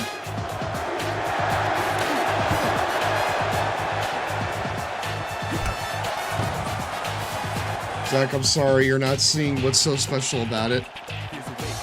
But I promise you will. Wait, how do I activate the anti-air defense? Because that sounds sick as hell.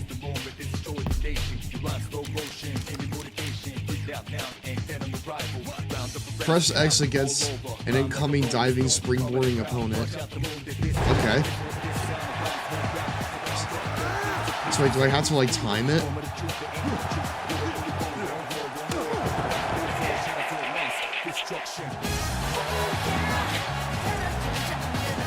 Yeah, I think I need to time it.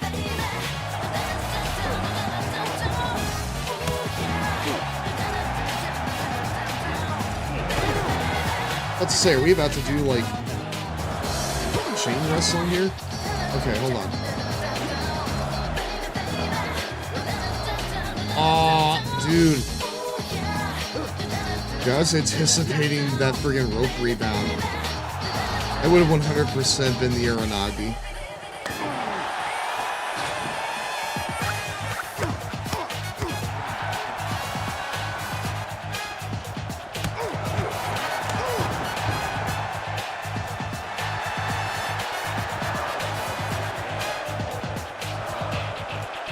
Wait, no way!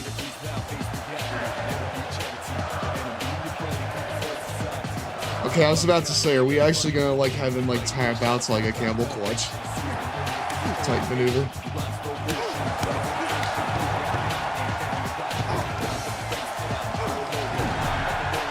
Ah, Darby!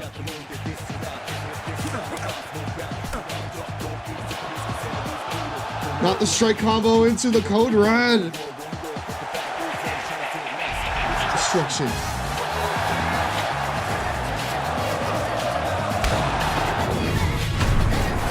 Stun Dog Millionaire. No.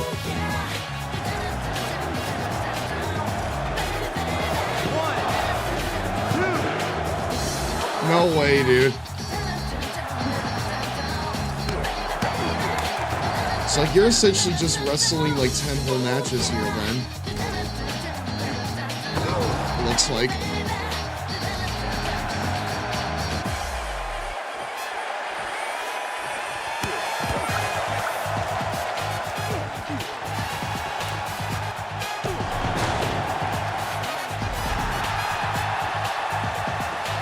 Dude, that's it.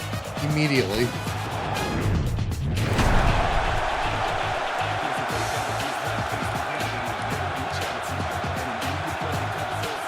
Alright, exactly. You're probably gonna need to wait a little bit longer to see if it... No way! Okay, cool.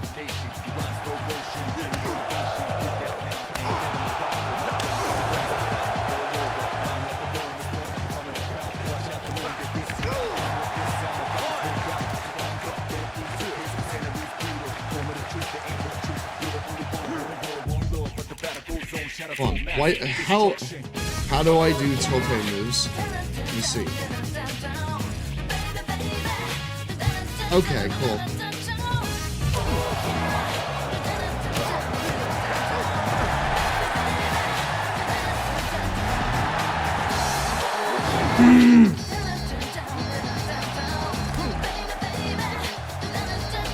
I swear to God, dude.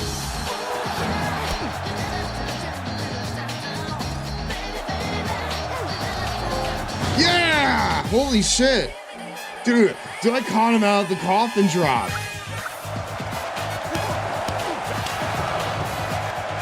That was sick as hell. Yo, I'm not even gonna lie, that was sick as fuck.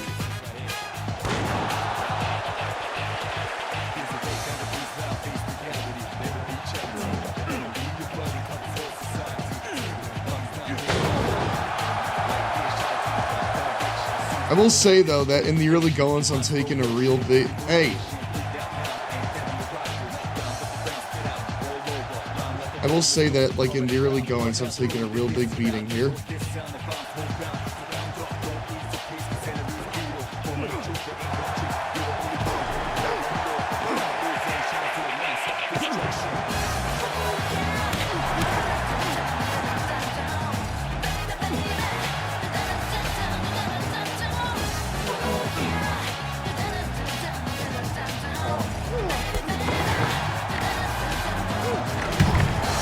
Jeez!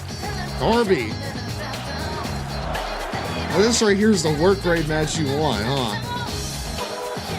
This right here is the work rate match that you want to see from AEW.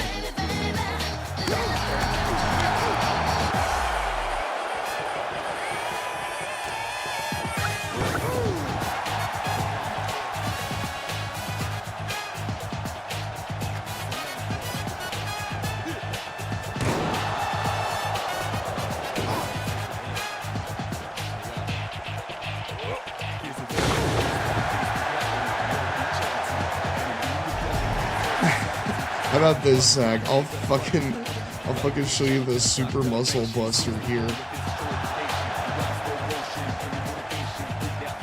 After I'm able to fucking just put away Darby here, because I feel like I need to.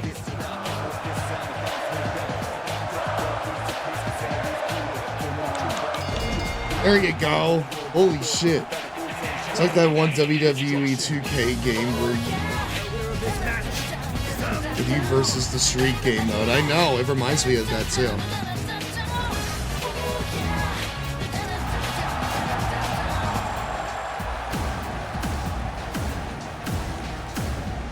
Dude, how'd I get 5 stars for that and I still got like a match evaluation that's like 5 per match by getting score over 5,000? Okay, man. I didn't realize that we were doing that. Orange Cassidy. It's like, hold on, do I get a health refill or no, do I just like stay in the ring? Oh, hey, he's got the flag shirt. This Cassidy. Making his way to the ring, Samoa, and his opponent. Just Samoa. Squeeze, Orange. I'm pretty sure that, like, it's just... You actually, like, recover from the match. Okay. Let's do this. Just for you, Zach.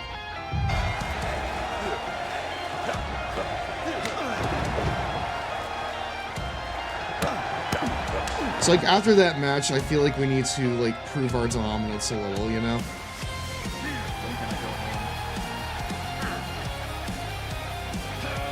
We gotta wear him down.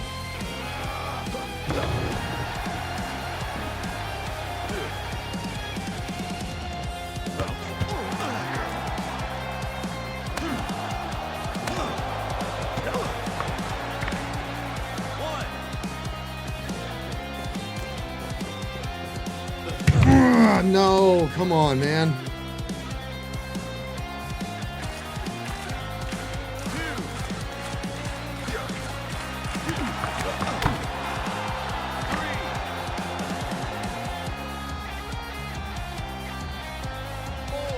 Dude, I don't know what, like, Monster Girls stuff, like, you were on, but, like,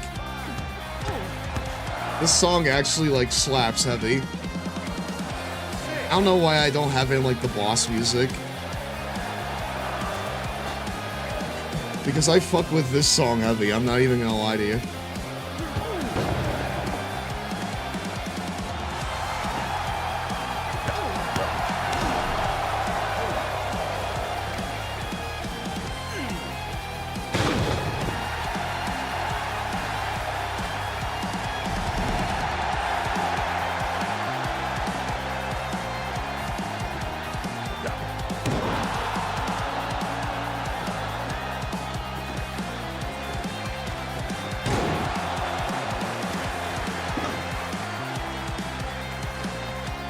Dude, I can't... Hold on. Corner front. Okay, got it. Because he just, like, beat my finisher out of me, so... It's like, I need to work for that shit all over again. Damn! Just work him on the outside, dude.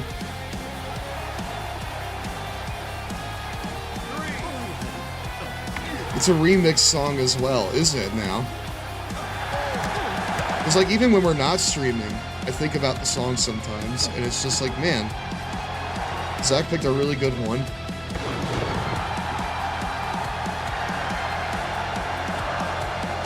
Like, I don't know what kind of, like, Monster Girls stuff you're on. But if it has music like this, shit, maybe I need to get in on it, you know?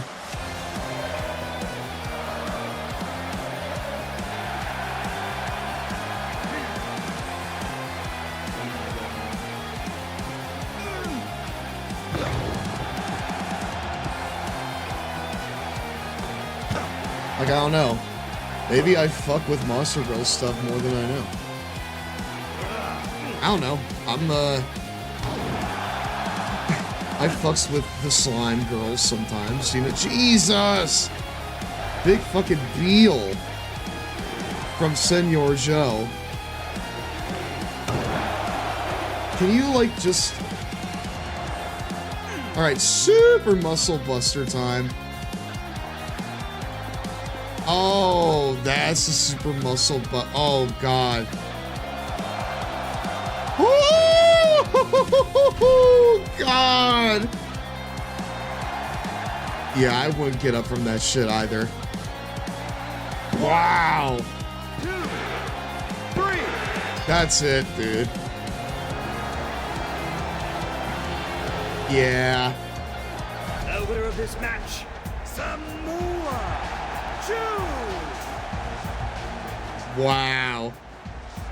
All right, cool.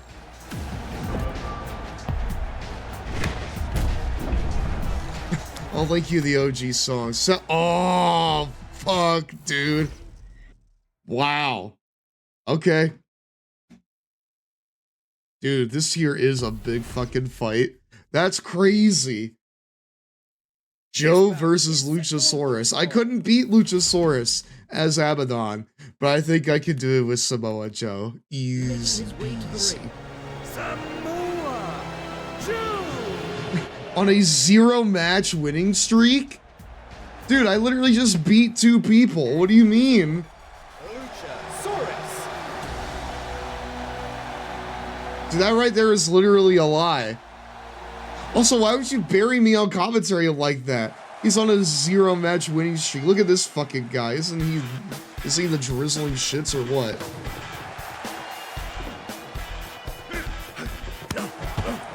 Isn't he the shits or what?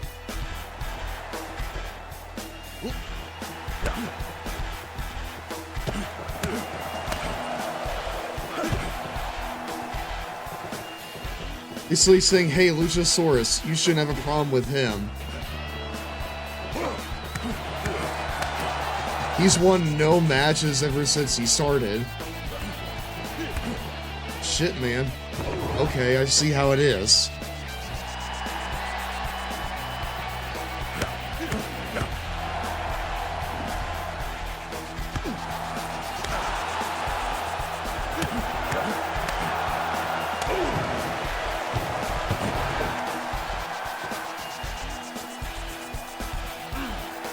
So my question is, can you make someone submit with this camel clutch maneuver? Oh, hey, okay. Yes. Yes, you can, in fact. Wow. Man, Luchasaurus went down faster than the other two combined. Dude, that's insane. Wow. Dude, that went for less than 1 minute and 10 seconds. You know what? After he beat Abadon, Luchasaurus wanted to throw me a little bit of a bone, I feel like. Oh, well, this right here is a goddamn Stone Cold classic, brother. You'd think that we were watching Ring of Honor or something. The following contest is set for one fall. Match 4.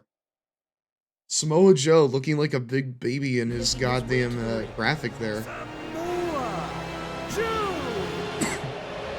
I have to say, don't lie to the people and say that I'm on a 0-match winning streak, because that is not true.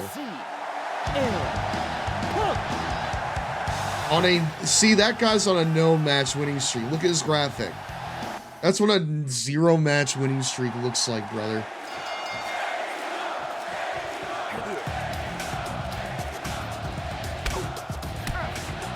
Now, even though that the history between these two is well documented, I'm gonna send this dude packing to the Fed, chat.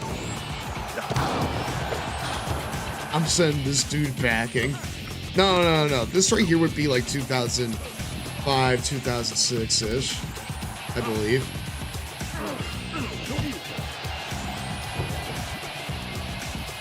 Because if you can believe it, I've actually been watching the tapes, brother. Because when I went to Patch's place for World's End, she had like a shitload.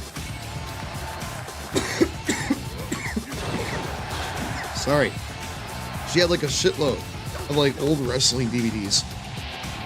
Some of which from promotions that like I only know of because I work with them in my TEW save.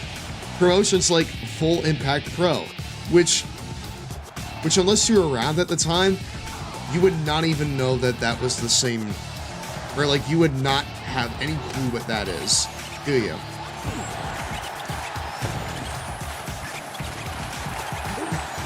Like, unless you're around at the time and like actively following stuff outside of WWE, you wouldn't even know.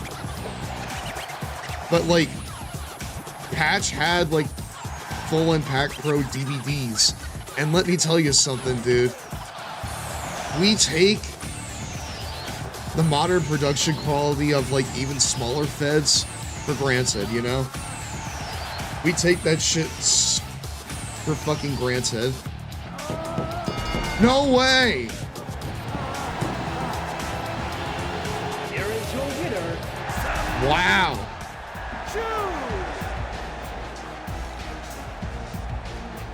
We are just squashing the roster here, dude. Less than 2 minutes for CM Punk and Samoa Joe. Wow. What? Dude, that's match number 5? No fucking shot. The referee, Aubrey Edwards. Why do I have a feeling that this is going to be, like, incredibly tough? I have a feeling that this shit's gonna be really hard. Contest is set for one fall.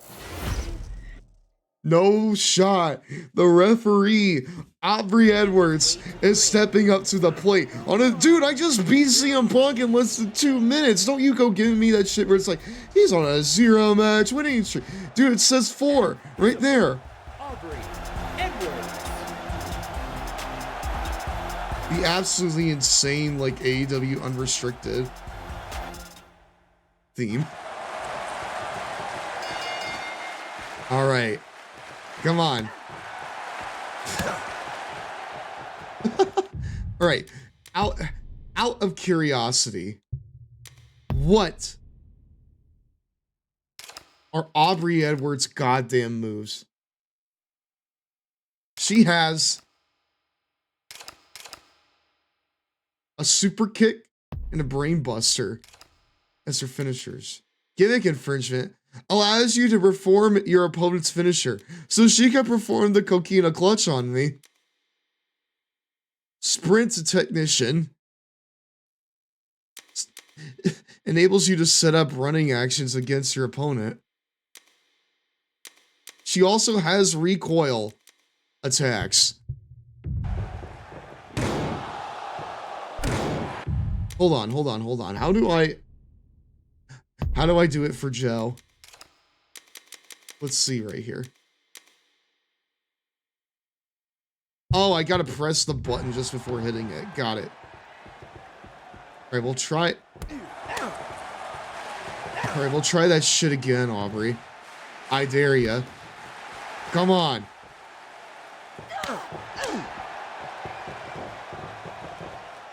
No way that she's doing a German on Samoa Joe. That's insane.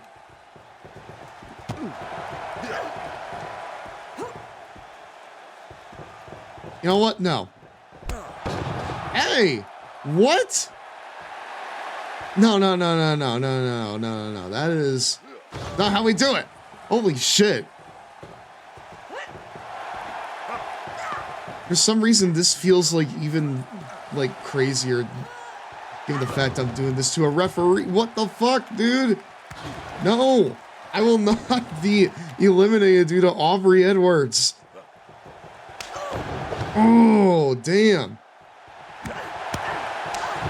Nice. Look at this smug son of a bitch. No way. No way. Wow. Dude, with the fucking... Ow. Dude, with the freaking, like, stalled German. Where she was, like, struggling for it. Wow.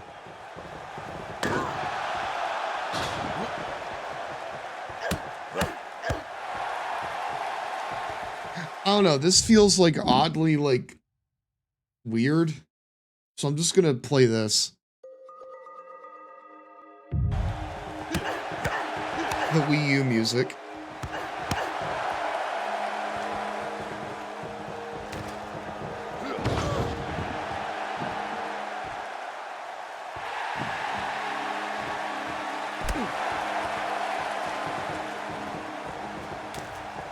Yeah, she really did have enough of everyone's shit.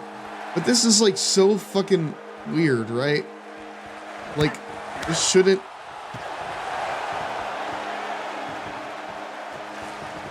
Aubrey, what are you doing? No, ow! It's almost time for a 2-minute Cheetos break, my dudes. Can we fucking snooze that? Or no? Dude, why is she... Dude, why is she taking me to the limit? I knew that this was gonna happen. I'm not even, like, trying to, like, stall it out. She really is just that good. I'm not even, like, trying to stall her out.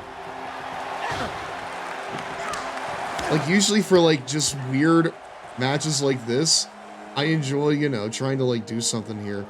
But I'm not even, like, stalling it out. She really is just, like... You know what, Joe? I'm just as capable as anyone else. And that's where I raise you a tackle.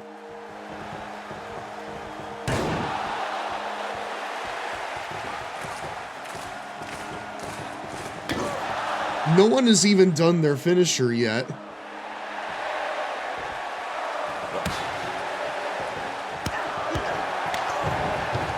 Neither of us have like done a finisher yet. Oh. All right, I'm gonna show you how submission wrestling is done, Aubrey. Oh no, she turned it over. She reversed the pressure.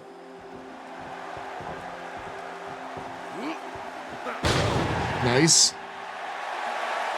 Again, this is like, here.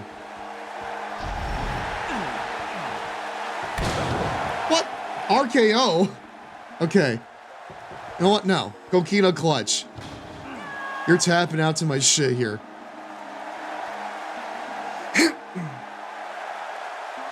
No way! Are you kidding me?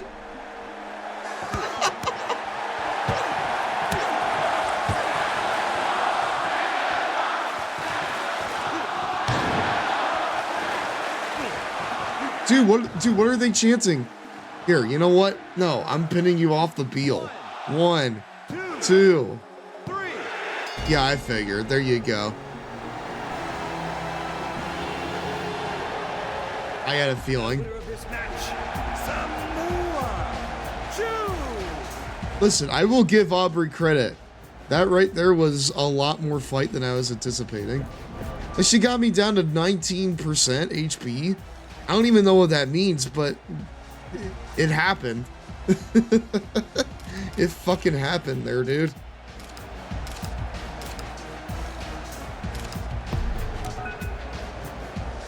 You want to play this minigame. Winning a minigame will earn you a retry. Wait, minigame?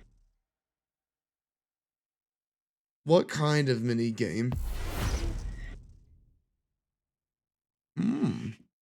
All right, are you ready? Wait, what? Path tracer. Remember the path to reach the goal. The player who reaches the goal first wins.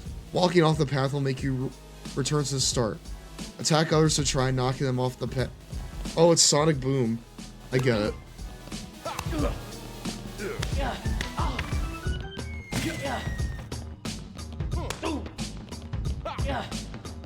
Oh, this is just like a... What the? What? Dude, why does it have like the goddamn,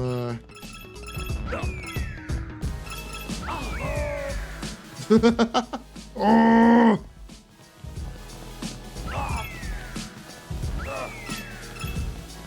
There you go.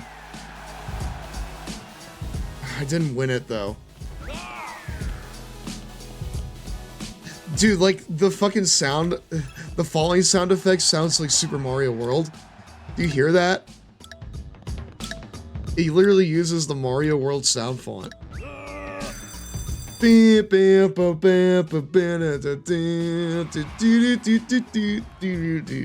That. It literally uses the same sound font. Wait, was that really the first time I played a minigame? Okay, cool. Alright, next opponent, Chuck Taylor. Oh boy, I gotta call Ritsu quickly. One fall. Because if he's not in here, he's gonna want to see this sick shit. It's almost time for a 2-minute Cheetos break, my dudes. Alright, well this time I don't think I can avoid it. It's like, did I just blow up Samoa Joe? Chuck Taylor. Pretty sure I almost blew up Samoa Joe there. That's insane. It's break time. Where the heck's the Cheetos, my dudes? Raw rolls on after this. He went boom. Dude, he lit the fuse and he brought the boom. Dynamite. Neither is Samurai Showdown, probably one of the worst fighting games ever made for the PSX. The animation is pathetic. Was this game made 5 years ago? Yuck, yuck, yuck. Yeah, the game has double-digit characters and special moves galore, but the moves are not vital to success. If you like this game, then fess up. You're a fighting junkie. Come on, even fighting game fans have to admit that this game bites the big one. The ending is not even worth seeing, but you know how we are with spoiling endings, so here we go once more.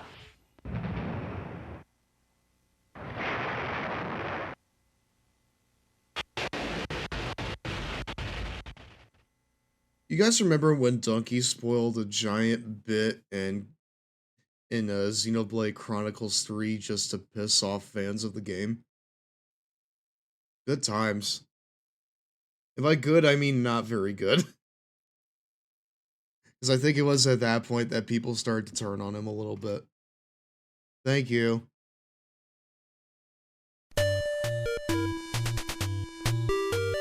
Watch, we're gonna get goddamn... Oh, no. It's mine. Like Illusion of Gaia, oh, wait, Earthbound comes back it's not with loaded mine. hints if you need them. Earthbound is an easy I was like RPG, listening but to the Nintendo wanted the game goddamn to be easy, so it provide constant, intro, uninterrupted and fun. I was preparing Earthbound myself has so for many my comic own elements shit. to it that Nintendo doesn't want you to give up on the game and never see those funny scenes. Earthbound is the first RPG to be set in modern times. You save your progress by calling your dad over the telephone and refill your energy by eating pizza. Speaking of pizza, you can play the game with your left hand and eat pizza in the other, since the game can be controlled with the L button, which lets you talk and check, otherwise known as search, Because he and the didn't control like it, pad so to he move. did that to Prepare to spite visit people. several places. Nom A nom nom. clubhouse, Oh, excuse me, we're arcade, back, my dudes. burger shop. Welcome back to Raw. Which, I don't know, that's just lame, you know? Like, if you don't like it, fine, you know? It's whatever. But don't go ruining the experience for everyone else. Don't yuck all over someone else's yum, you know?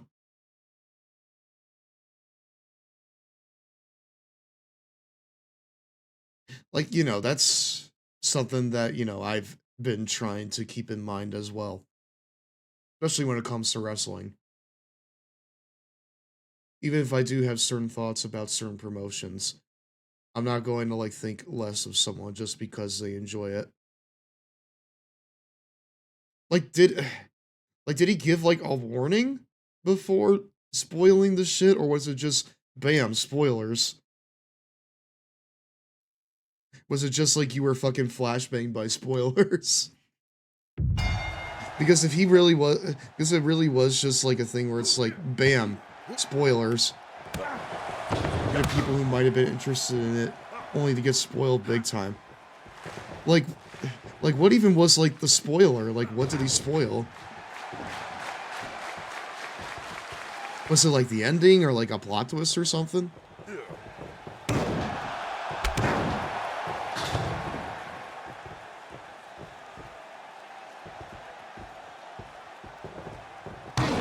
Either way, I don't know. I just think I would have to check again. Well, either way, I just think that's kind of lame. Like, there are people who enjoy, like, anime games that also watch Donkey. You know? And he might have just spoiled the game for them just because there's a certain subset of that group he doesn't like. Which, again, to me is just really fucking lame. If you don't like it, then good for you, you know? Or I guess not good for you, because then that means you like some... or rather, that means you like less things. Like, personally, it's hard for me to get into a lot of anime games, because I find the writing in them to be very... I don't know. Very stilted and unnatural. You know?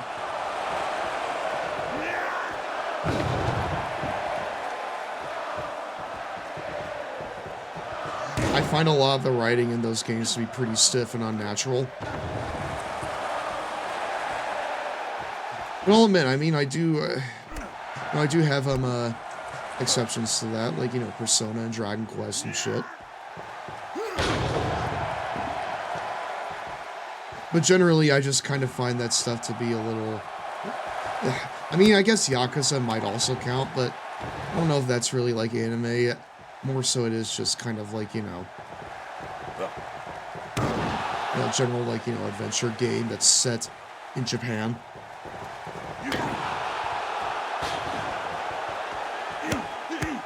That also has Samoa Joe in it.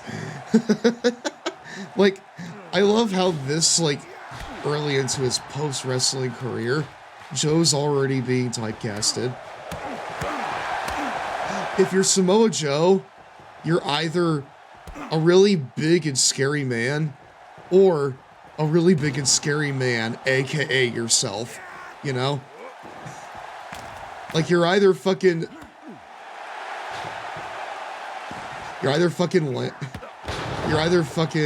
Shark Man, or you're either Sweet Tooth, or you're just Samoa Joe, you know?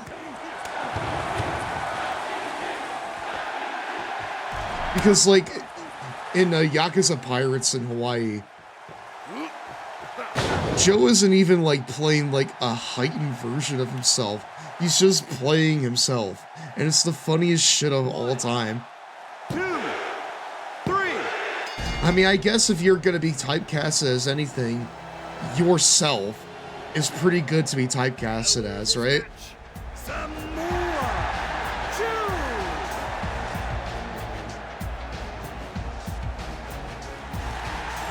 Because it implies that you're good enough to play characters that look like you, right? Oh boy, I'm gonna send you packing back to the Fed again, brother. Try to get out of that contract this time. You can't do it, I bet. The following contest is set for one fall.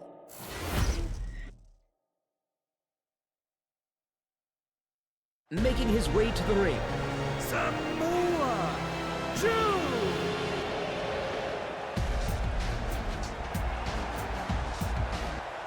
And his opponent, Andrade El Has held major titles in Mexico and Japan. Funnily enough, he's actually gonna be on Wrestle Kingdom this coming weekend. I think he's gonna be in like a big old like trios tag match, I believe.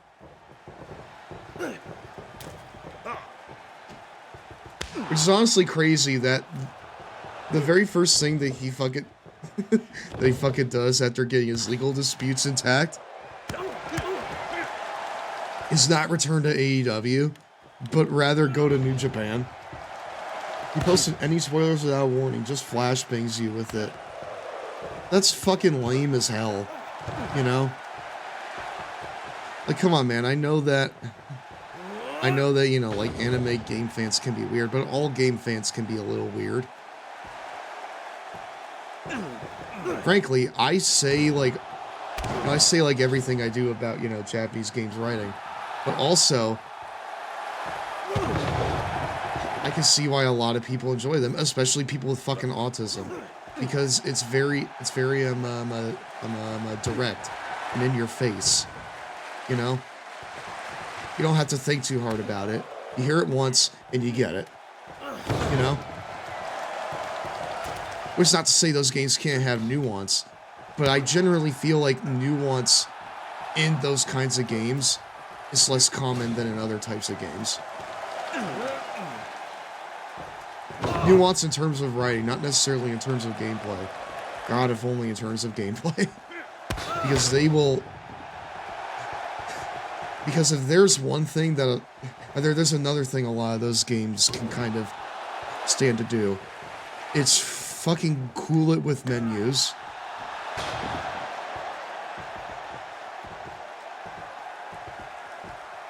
Because a lot of people talk about, like, feature creep in a lot of modern games. Anime games have menu creep. It's just fucking menus on top of menus for a lot of it. And it's just like... You couldn't consolidate some of this, right? Like, we needed to have, like, a third menu buried in here. Like, this shit is crazy. It's not very fun, you know?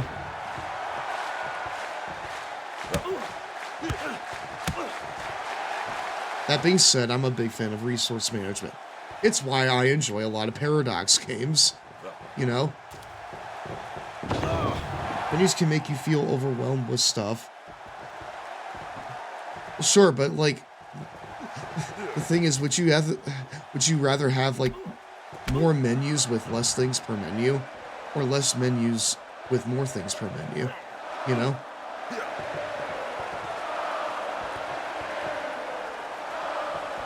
Japanese gamers are generally older and they are used to menus.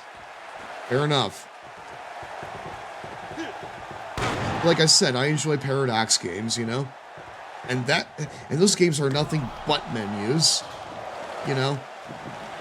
So really, I don't know how much room I have to talk.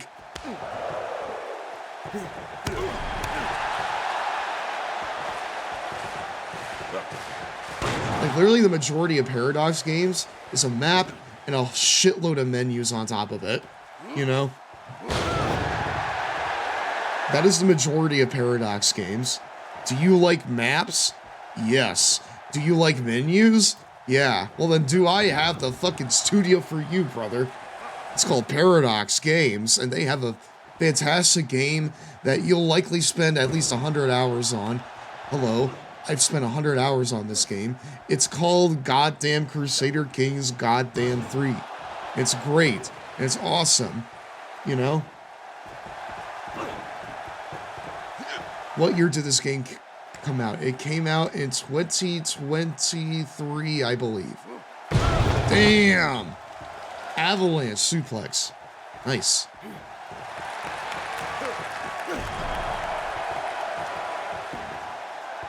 Alright, can I do this? Also, I found this on Red 2 years ago, and I love the tile. Who's Donkey and why does Xenoblade fans hate him? LOL.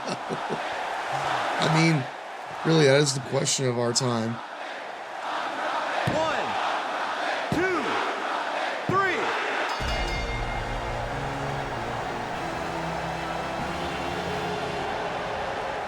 The winner of this match, Samoa Joe. But no, I'm fine with like menus and Paradox games, probably because like each menu probably has a bit more substance to it. I don't know, I'm just like spitballing a little bit. What I'm saying is that if you allow me to manage a kingdom and imprison my enemies for all time, then I will be very happy. I'll be a happy little lad if you just allow me to do that, you know? I don't require much from people, but what I do require is that you allow me to fucking, you know, breed with my offspring, so that way we can have a purified bloodline. This bout is set for one fall. I don't think that's a very big ask in modern games. Making his way to the ring, Samoa Joe. Wait, what did you just say? LMFAO? You heard me. And his opponent, who rated R superstar Adam Copeland. Anyways, this right here I think is the only game that doesn't have like Copeland's music. Whether it's like the only game that has Edge in it that doesn't have Edge's like music. It doesn't have Metalingus in it. There's no Alter Bridge, which I don't know. To me, like, I can excuse like Christian Cage and Orange Cassidy not having their stuff. But come on. It's Metalingus. It's iconic. You gotta have it, you know? You gotta fucking have Metalingus. If you have Edge in your game, you gotta have Metalingus. I don't make the rules, okay? I just enforce them. Also, goddamn, is Adam Copeland tall in this? What the fuck? He is so fucking tall in this game. I'm about to tap him out, I feel like.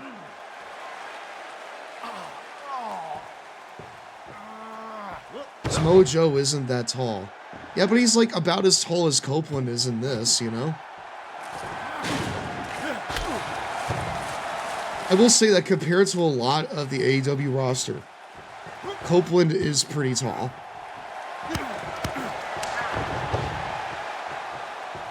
Speaking of Copeland, I miss him very much. I miss him very much, and I hope he comes back from filming here soon.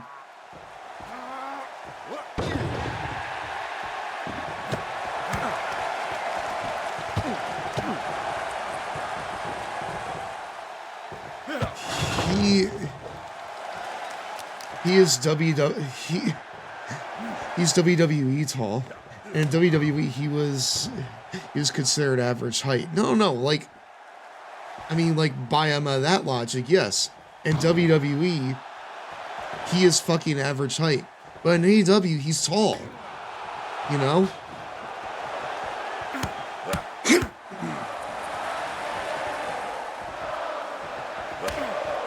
What I'm saying is, damn him for actually being busy. Dude, we have 2 star actors in the ring right now. We have Sweet Tooth and whoever the fuck Adam Copeland is in Percy Jackson and the Olympians. I don't know. I've not watched it. I don't think anyone has, to be perfectly honest with you. If I'm being honest with you, I don't think anyone has. This right here is opponent number 8. Damn, Joe plays him. He does play Sweet Tooth in the Twisted Metal series. Yes. In Yakuza, he simply plays himself. I mean, that's really like the best I can offer in terms of like, well, yeah, he is in Yakuza, but for all intents and purposes, he just kind of plays himself, really. Or at least he, like, just kind of plays a character that looks like him. You know? He's either Sweet Tooth or he's just himself. It's really funny.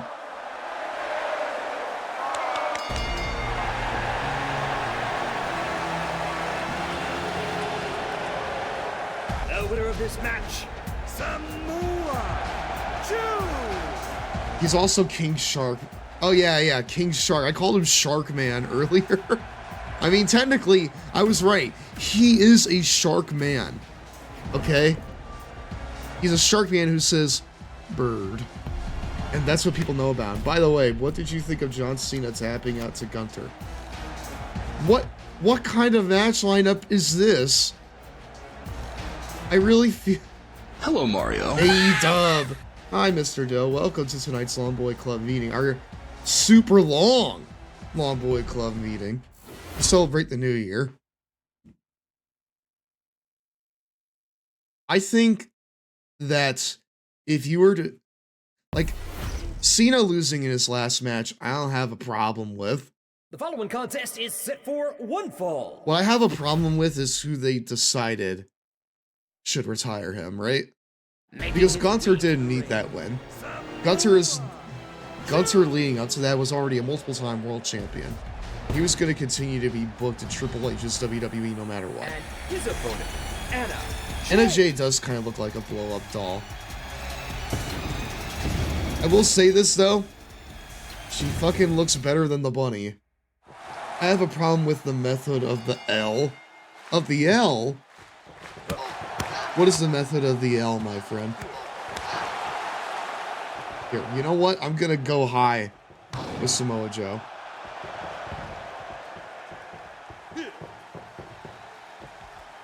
There you go. I'm gonna go high up with Samoa Joe. Oh, no way, dude. Still better choice than Kurt's last match. Again, like, I don't think that the problem... Again, I don't think that the problem with the match is necessarily that he lost. Or even that he's tapped out, you know? Like, the guy that says he doesn't tap out, taps out in his last match. That's fine. I mean, like, that's how wrestling works, you know? That shit is how wrestling works. However, my issue is just who they chose to do it. Because Gunther didn't need it. He was going to continue to be booked strong in Triple H's WWE no matter what. You know?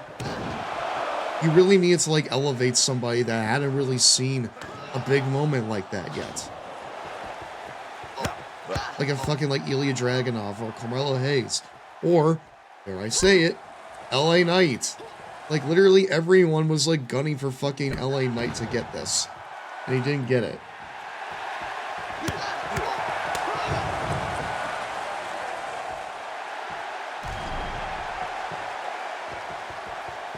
No, like, the idea of, like, Cena being tapped out, I don't really think is a bad idea. Because, like, a wrestler saying one thing and then being made to, like, do another, that's, like, classic wrestling storytelling.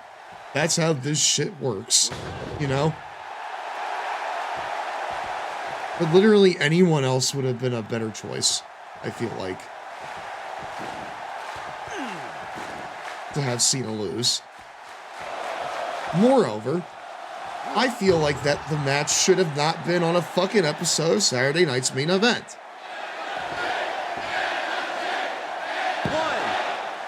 I know that you were kind of like...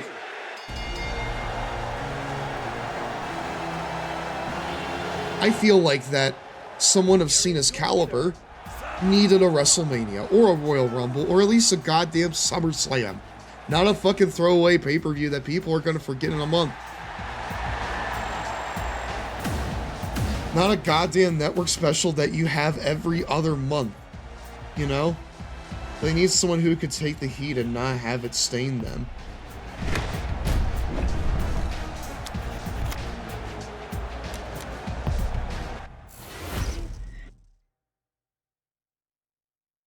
Again, like, I really feel like that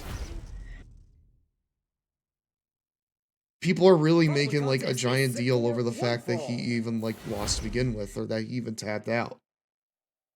You know? Making his way to the ring. Am I just kind of, like, misreading WWE's audience?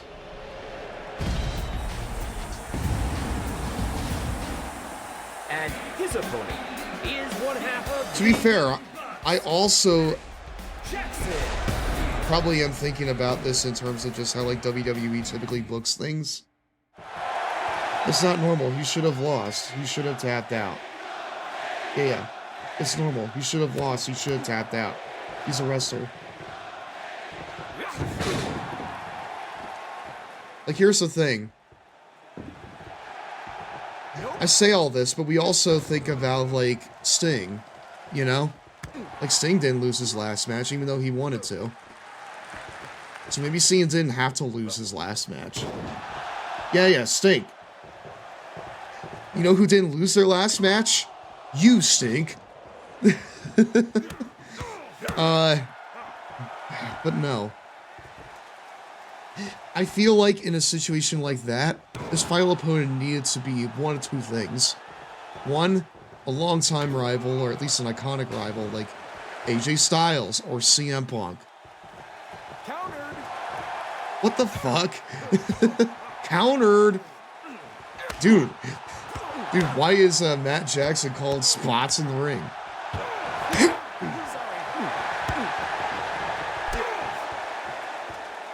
He really went in the booth and he said, I'm going to fucking do this. Countered.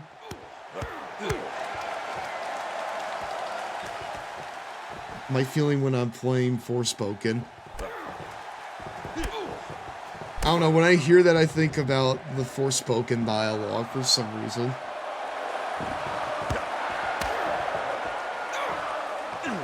So yeah, maybe... I don't know. Maybe Cena didn't have to lose the match, but I'm saying that if he did, it should have been the one of two guys, right? One, a longtime rival like an AJ Styles or CM Punk, even goddamn Randy Orton. Or two, someone who could have used the rub. Like an LA Knight or an Ilya Dragunov or a Carmelo Hayes, you know? Not goddamn multiple-time world champion, booked strong ever since he freaking debuted in the company, Gunter. You know? He doesn't need it.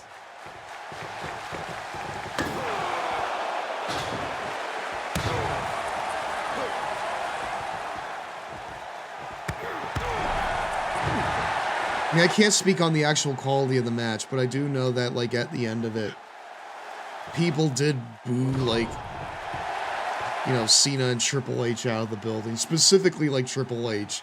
Like, Triple H, I bet he was expecting big fucking applause when he came out there.